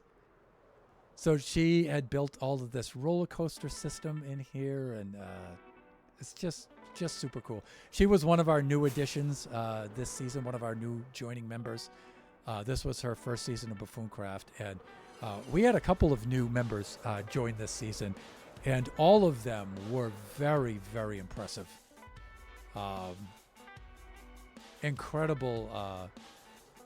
Again, I don't want to give away too much. I'll let you guys explore her map here, but it was her build here. But just, and she, undersells her stuff here. She's actually a much better builder than she gives herself credit for. For first season on Buffooncraft, spectacular. And of course, this is the mighty Citadel of Chris the IT guy and Supernova Relic. Again, even in their own streams, trying to show off this place is so amazing and so colossal that one could just spend several streams just going over this. So, world, those of you who download the world map, you could just take hours going through this place. It's just so incredible. Let's fly down through Spawn Town here. And I think I see Lone Star there on the map, in the chat. Let me land and do a little sleeping here.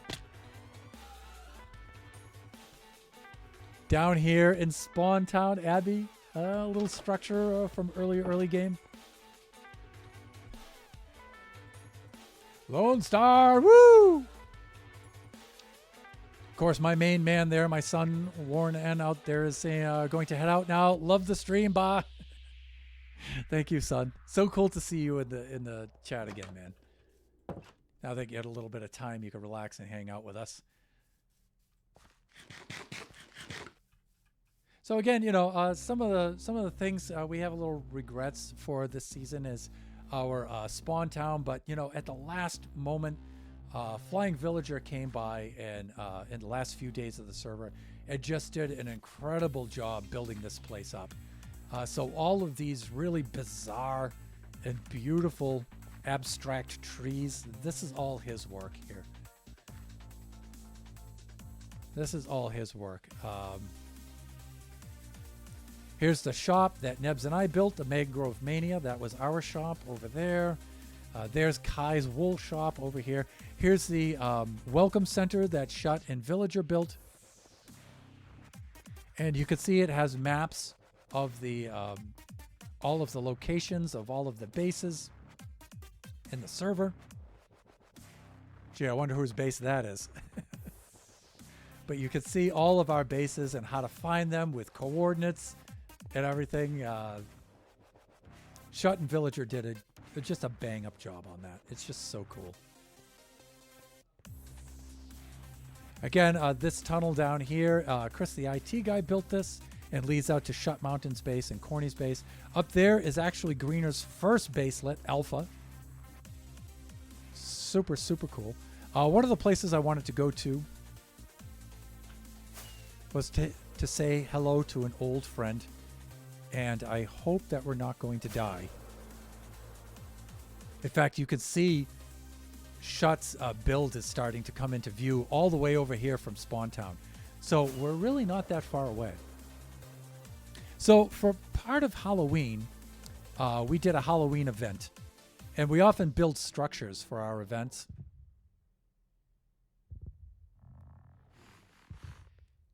Can you hear that sound? So here was one of the event areas where we had a Lucky Box event where the buffoons would win Lucky Boxes from each other. And where we would open them was in this area and do the reveals. And sometimes they could be beneficial. Sometimes they could be detrimental. And so this place, I think Villager and Violenity built this place. And so you can see it's endured a lot of damage from some of the less lucky blocks here. But later on, after Halloween, one of the things that Shut Mountain and I did was to install a friend in here.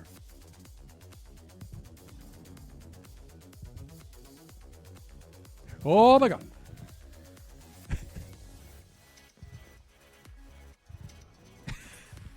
Oh geez.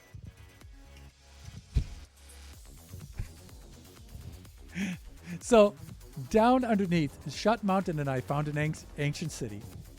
And down underneath this, we led a warden out of the ancient city across the roof of the Nether, and we installed him in his own little place right under that area right there. And so let me see, I named him Quincy C. Quincelton, and that is his home. Dude, if you can hear me down there, I think you can, because you just gave me the night effect, the blindness effect. But I'm gonna miss you, buddy. Thank you for scaring the heck out of all the other buffoons whenever they stop by here. Great job. Gonna miss you, dude.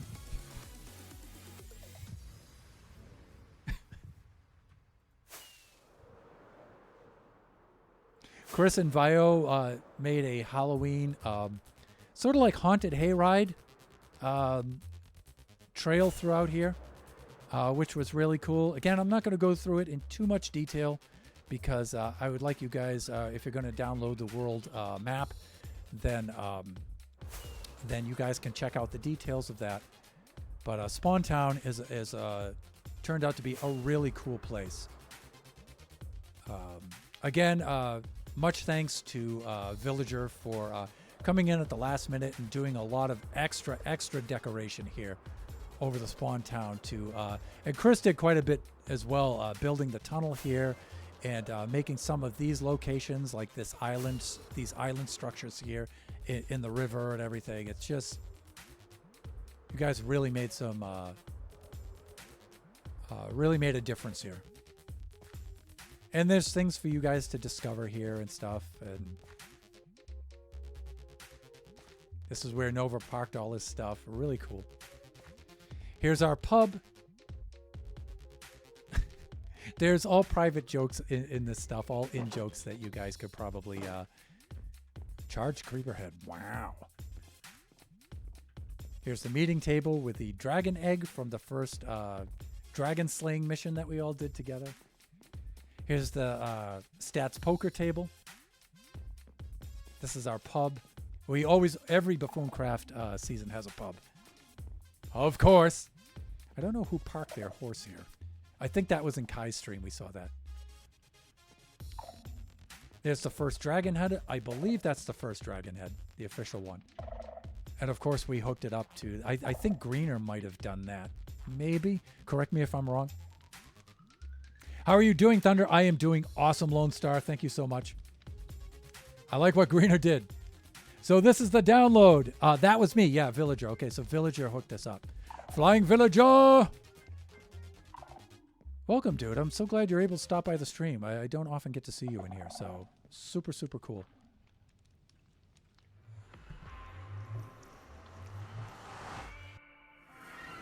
One thing that we would have liked to have done was to get some more time working on the Nether Hub. Corny, K46 Sleepwalker, made a valiant effort of trying to lay this place out and everything, but in the end, there's just not enough time for us to put together a decent Nether Hub. His original idea, all of this work here that you see, though, was his original layout for this. And he got a really cool look started for this Nether Hub, but we just didn't have enough time to finish it this season. So, but Corny, just an epic builder. And of course, laid out a huge scale for this. Villager made this whole corridor down, connecting all of our bases in the easterly direction. So connected it all up for the Easties over here for us. Super cool out here.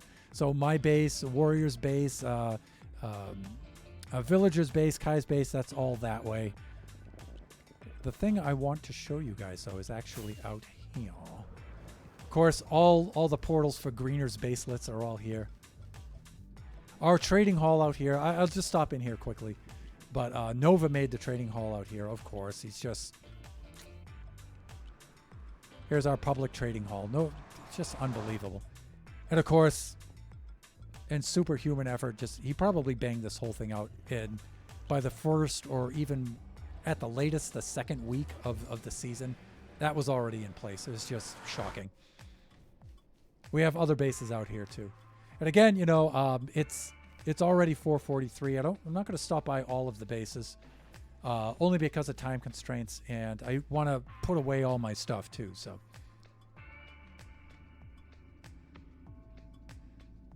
we have, frankly, the best Nether Hub.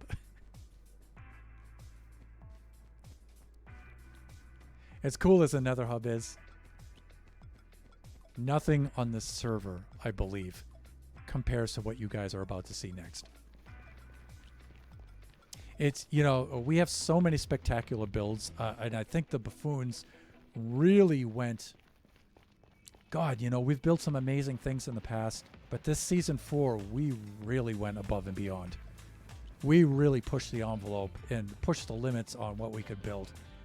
But having said that, I still think that what you guys are about to see is probably the most spectacular build on the entire server.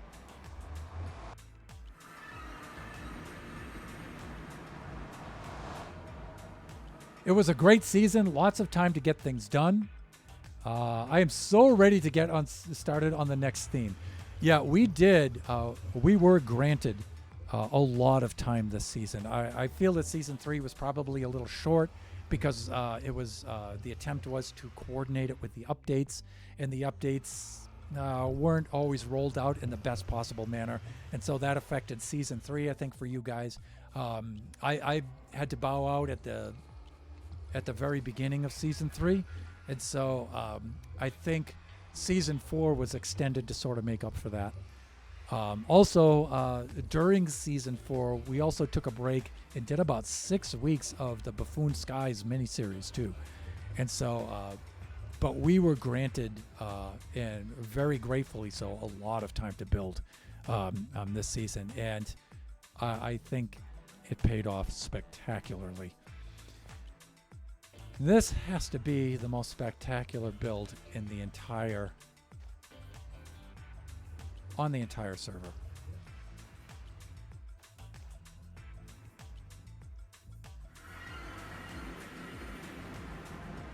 For those of you who are new to the stream,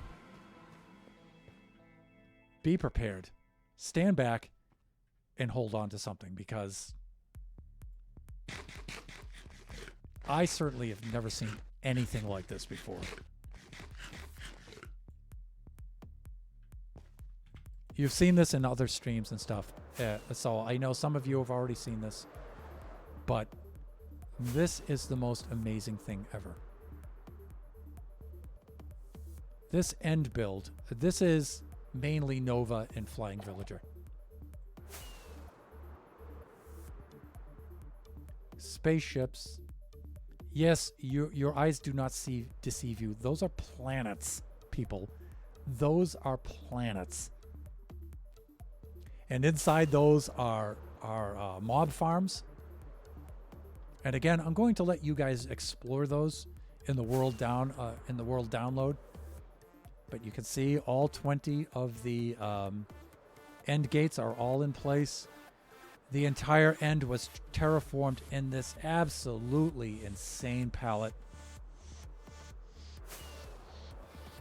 With all of these kind of structures built in, there's just, the palettes are just mind-boggling.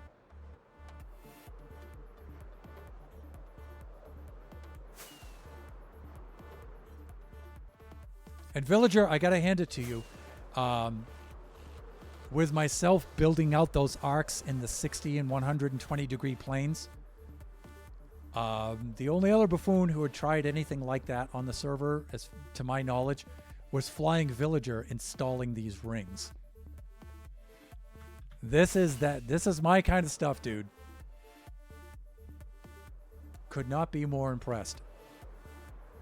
And I remember you struggling with these too. This kind of stuff, people, is not easy to do. And again, I'll remind you, without Lightmatica, without World Edit, this is survival mode. It's just spectacular. It's just simply spectacular. I think this is the most incredible build on the server. I really do. It's really hard to rate them, but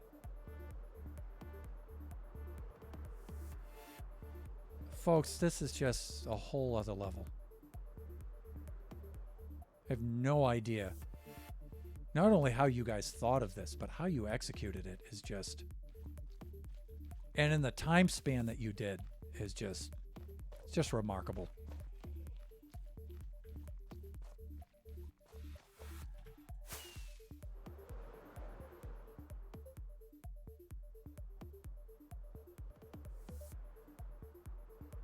You know, I actually run out of words when I'm here, which I'll tell you is something for an Irish American. Oh my gosh, those rings! Not planned in a creative world too. Yeah, that's right. This is just me and Nova going off the cuff. Yep. I wish we would have done more. Yeah, you know, I keep saying that myself about, you know, my build out there, and at some point, you know, you got to let go and you got to say, all right, it's time to move on, because I think all of us can say, you know, we just never run out of ideas. We can just keep building and building and building. Oh, next I can add this, and I can add on to that, and I could put this feature in, and that. Yeah, we could just keep doing that. So for us to say, to give ourselves a cutoff point, that's really hard for us to do. It really is, folks. This could have been even better. You know, we can already see where it's going. Yeah. Lone Star. Dude, this is awesome. You know, and these folks in our stream, like Lone Star, they're actually not slouches as far as when it comes to building in Minecraft themselves. If you go onto the Buffooncraft server, the Discord server, and they post things from their builds. So, you know, getting a compliment like that from them, that really means something. Again, I don't want to spend too much time in there. I want you guys to be able to explore that on your own with the world download. But it's getting very close to time. We have 10 minutes left. And I think it's time to go back to the base and to put away our gear. Say farewell to this amazing world. It's really hard for us to do this. It really did. It's strange. Our little worlds of ones and zeros here. Um, these become our homes, you know. Actually, I'll take Nova's nether roof access point here because I'm right next to it. But these places become kind of like our home away from home, you know. You really miss these places afterwards. Like my Season 2 home on the map on Buffooncraft. And my Generations build and stuff. Of course, the insane gold farm built by Flying Villager. Again, you've probably seen this style of farm before, you know, so I'm not going to go through that. And the clock is counting down now. Gee, I wonder whose portal that is.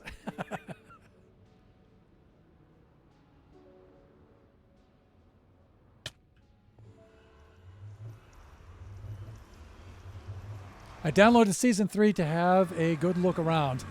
Lone Star, cool.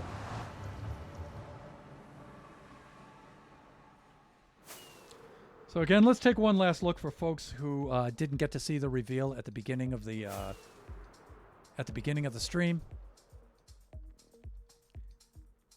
But behold the finished product, you guys.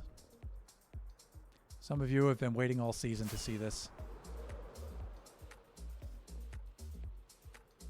The very hardest thing I've ever built in Minecraft. And again, if you want a more detailed look, the world download will be available in a couple of weeks, I think Chris said. Also, you can look, I did a more extensive fly around at the beginning of the stream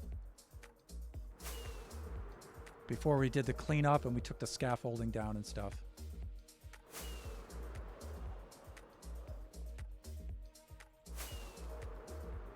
Some of you didn't get around to the bases, but the other buffoons have showed off their bases extensively. And the reason why I took a little extra time for myself, Kai, Villager, and Greener, is our bases are all kind of connected together in a cool way. And so I just wanted to get that to show off.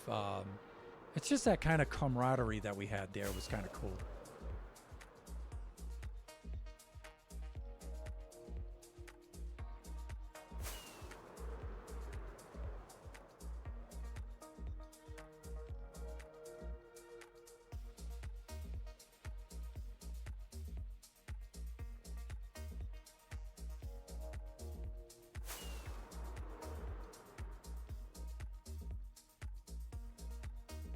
You can see the arcs of lightning coming out of the hand logo in the back and then powering the portal in the front.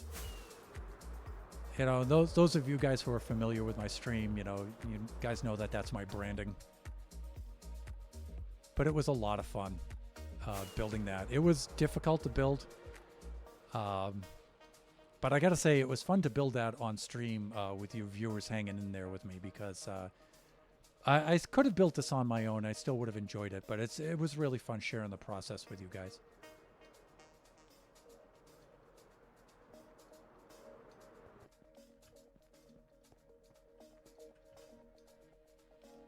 All right. Just keep in mind the alerts are a little bit low. Maybe I should fix that for you guys before I log off. Yeah, Thunder left me some Elytra, but, you know, broken, of course. Let me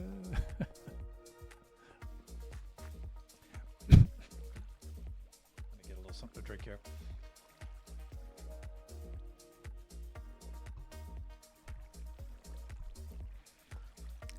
I left you guys plenty of iron. All of these columns are completely full of iron. I don't know what you'd use it for, but...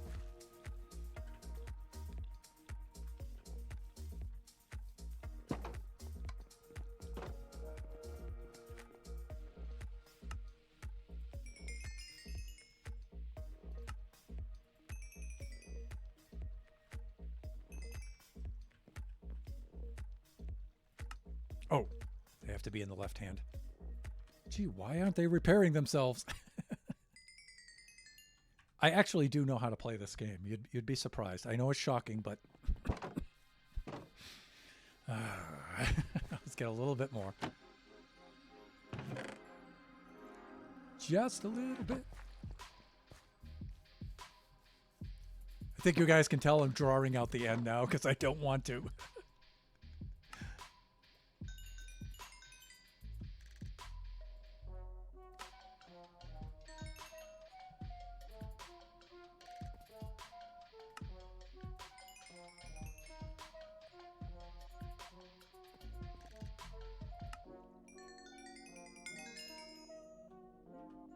And done.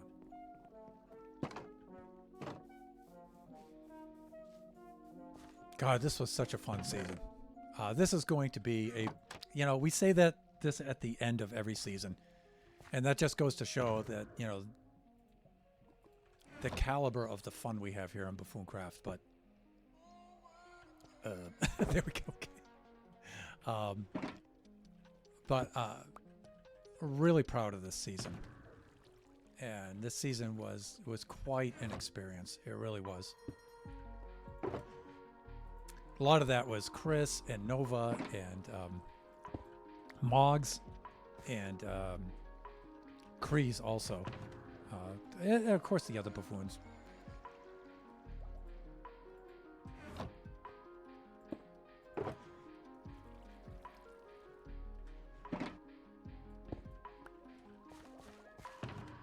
Oh, in fact, I should probably do this.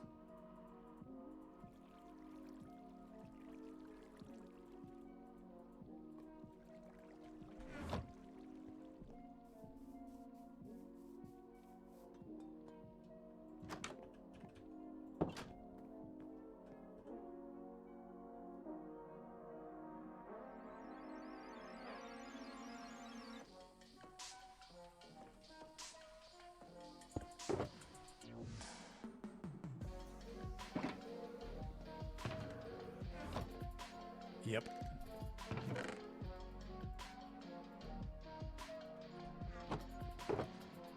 Tools, tools, tools. I think I'm good there. Oh, I'm going to have to leave one pickaxe on me, you guys. But I'll put it in the chest when I'm done. Let me see. I'm going to put most of the armor on the armor stand. But I usually put my wings in my armor box if you guys are looking for that. Where are they? They're in your hand, genius.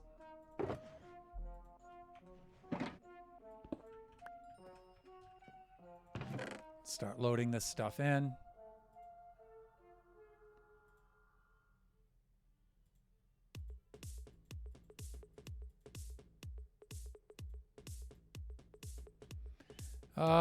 Let me see.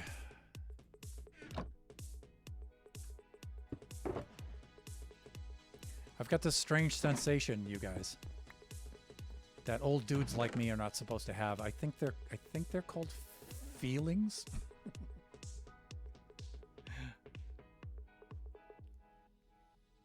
Can I suggest a raid location? Absolutely. It was a bit emotional leaving the server. Yeah, I'm starting to feel a little bit of that now, flying. I think you guys had the most emotional stream ending with Kai's. Kai's stream ending was really, really emotional, you guys. Very, very, very, very bittersweet, you might say. Julia Deviling got it shut.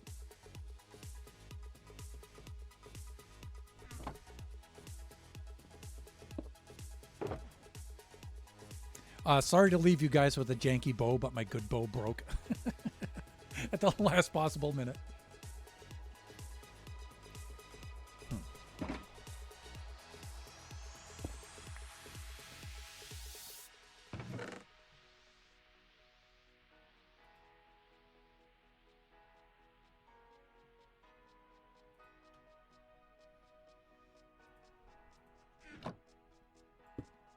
This is my basic early game kit. This stuff really needs to go in here, but let's... I don't need quite that much stuff. I've got an extra bucket. I think I should be okay. My spyglass is like one of my most favorite things. And my goat horn, which I should blow for the final time, right? Let's do some sleeping.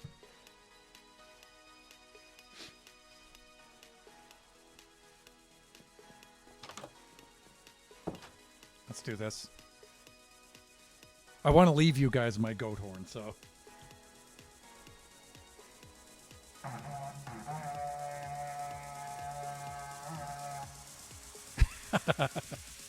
I believe that's how I began the season, if you check the VOD.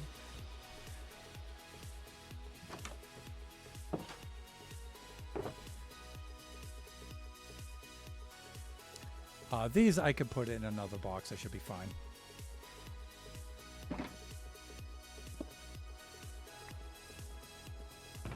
But we have spaces up here. I'm just going to throw my junk in this box.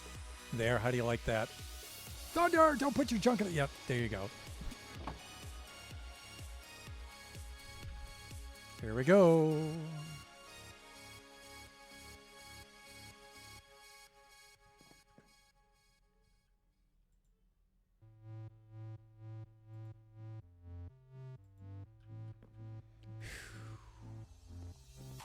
See you later, dude.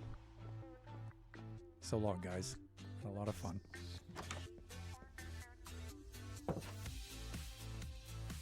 Flying Pillager way up there. Thanks for all the iron, dude. Choo Choo Charles, thanks for standing by. Enjoy your eternity in jail.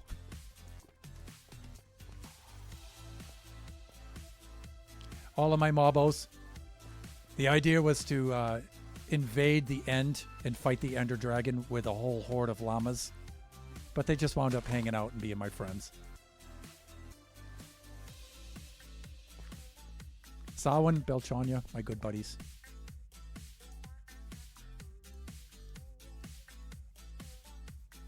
Dude, thanks for the tools and the armor and stuff. Greatly appreciate it.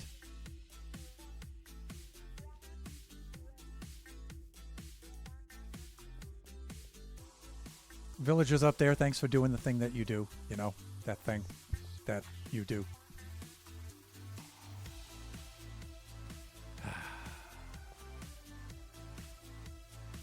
All right.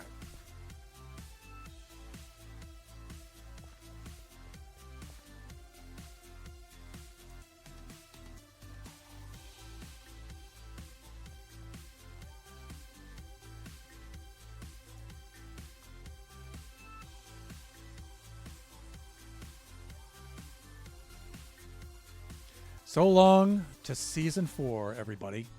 The last buffoon logging off. And we'll see you guys soon in Season 5.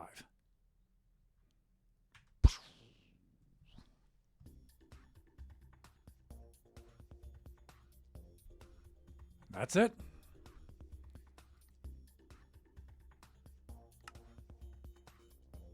So as I've mentioned in the last Friday's stream, that is a copy of the Buffooncraft Season 4 map that I got earlier than the scheduled world download. I got that from Nova. He passed that off to me so I could spend the next week finishing the build, and that I did. And so now I'm going to back that up and send a copy back to Nova and Chris if they want it. They said they do, so... of course, the stats won't be intact for that. But Chris says that's okay. And I don't think there should be any other problem with it.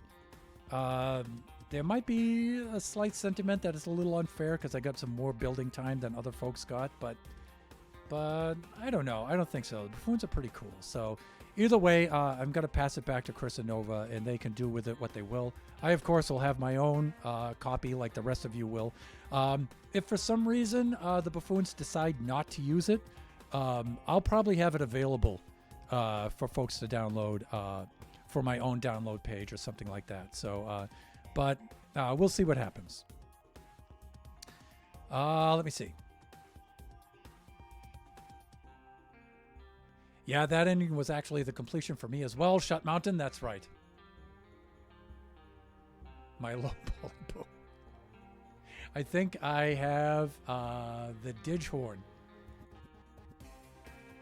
Yeah, yeah, that's an inside joke, you guys. Thanks for the stream. Can't wait to see what you build next.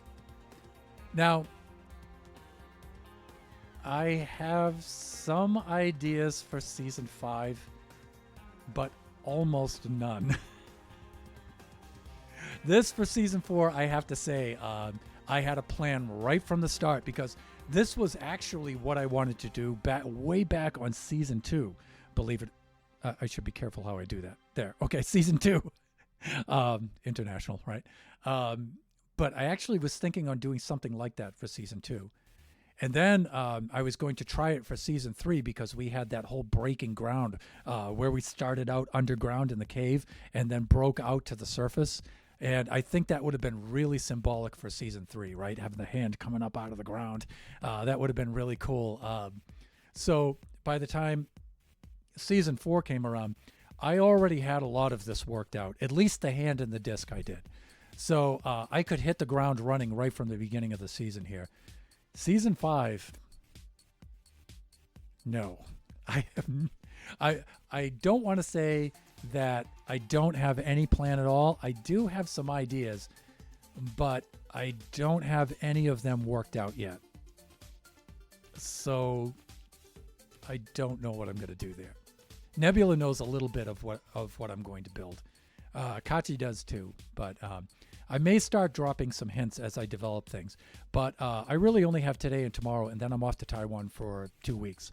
So I got to do some thinking about that, but I can't really do a lot of work out there in Taiwan on it, which is kind of a good thing. I shouldn't be working when I'm out there.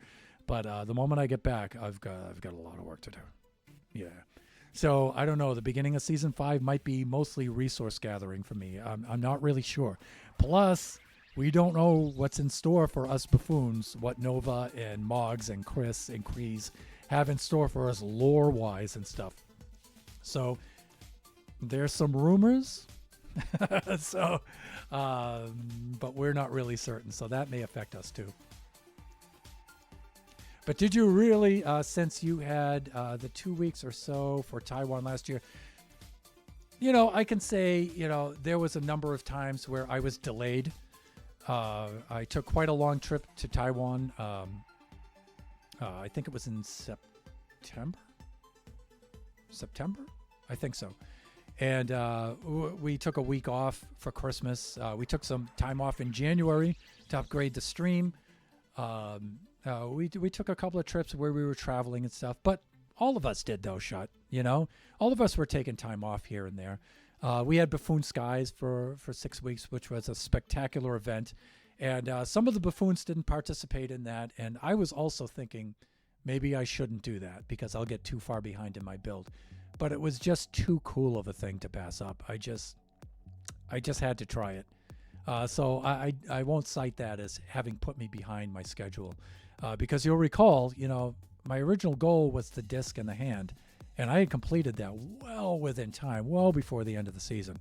So it wasn't until I decided to try that lightning effect that I got myself into a little bit of trouble there. Probably bit off a little more than I could chew. But thanks to Nova and Chris, working with me to try to come up with a way for me to complete that. Much appreciation to those two. We really have a super, super cool server admins, lore crafters, and just fellow teammates and members on there. It's I joined I would say about maybe a third or a halfway through season 2, and no regrets. No, still very honored. Each year I get to do a new season. It's like awesome. I get to come back. I still feel like I'm a guest, and that's not a bad thing. Or I shouldn't say I feel like a guest. It's just each year I just feel lucky to get to build another season, right? So because it's just such a cool community and stuff. I really appreciate it. No idea, still no announcement for the beginning of Season 5. Still hasn't been determined yet. So viewers hang in there. I think we should log off and we should do the raid.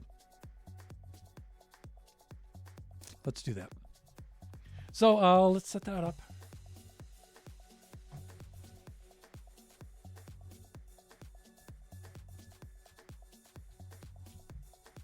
There's the raid message in the chat if you would like to join us, and I highly encourage you to. I always say, at least drop in and say hi if you don't have time to stay for the full stream. I don't know this person. This is a person Shut's recommending. Shut, is that is there mature language there? Should I tell the family-friendly viewers, just in case? I mean, I'm not, I don't care. I don't mind. I don't object. It's just I usually let the family-friendly viewers know that that's coming up.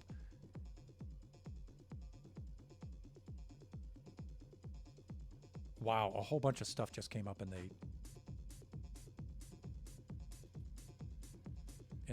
chat.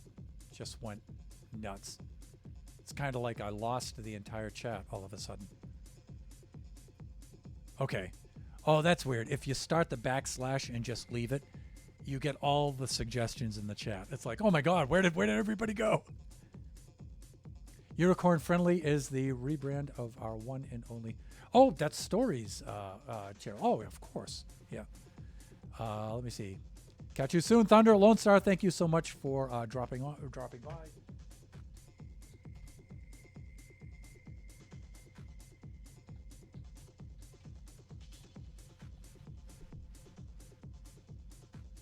Yeah, I didn't recognize Story by that screen name.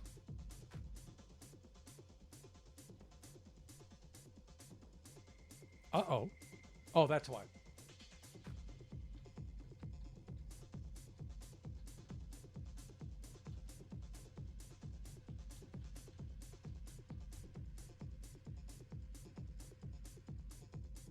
Oh, that's Julia. I didn't type it. There it is.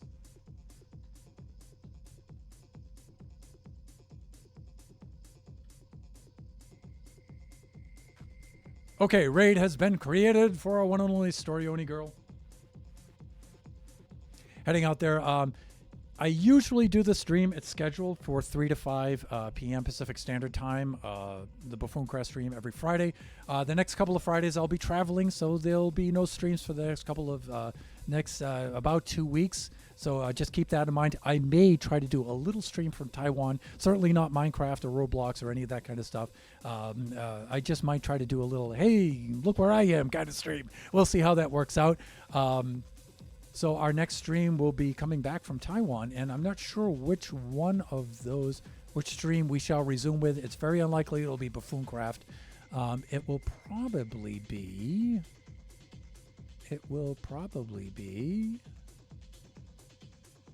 Let me see. If I'm in July, it may be Generations. And I'll probably be building on the survival server. Or actually, probably Baby Zombie Rush. I'm not sure. All right. Raid is counting down. Kachi Time also will not be streaming Kachi Time until he gets back. He gets back a whole month after I do. So we'll figure out something to do with the Kachi Time stream slot before he comes back. I may switch off between Generations Baby Zombie Rush and Generations Survival Server. I may switch off between those two. We'll see what happens. Thank you again so much. Thank you, Buffoons. Thank you for viewers. We'll see you again next time.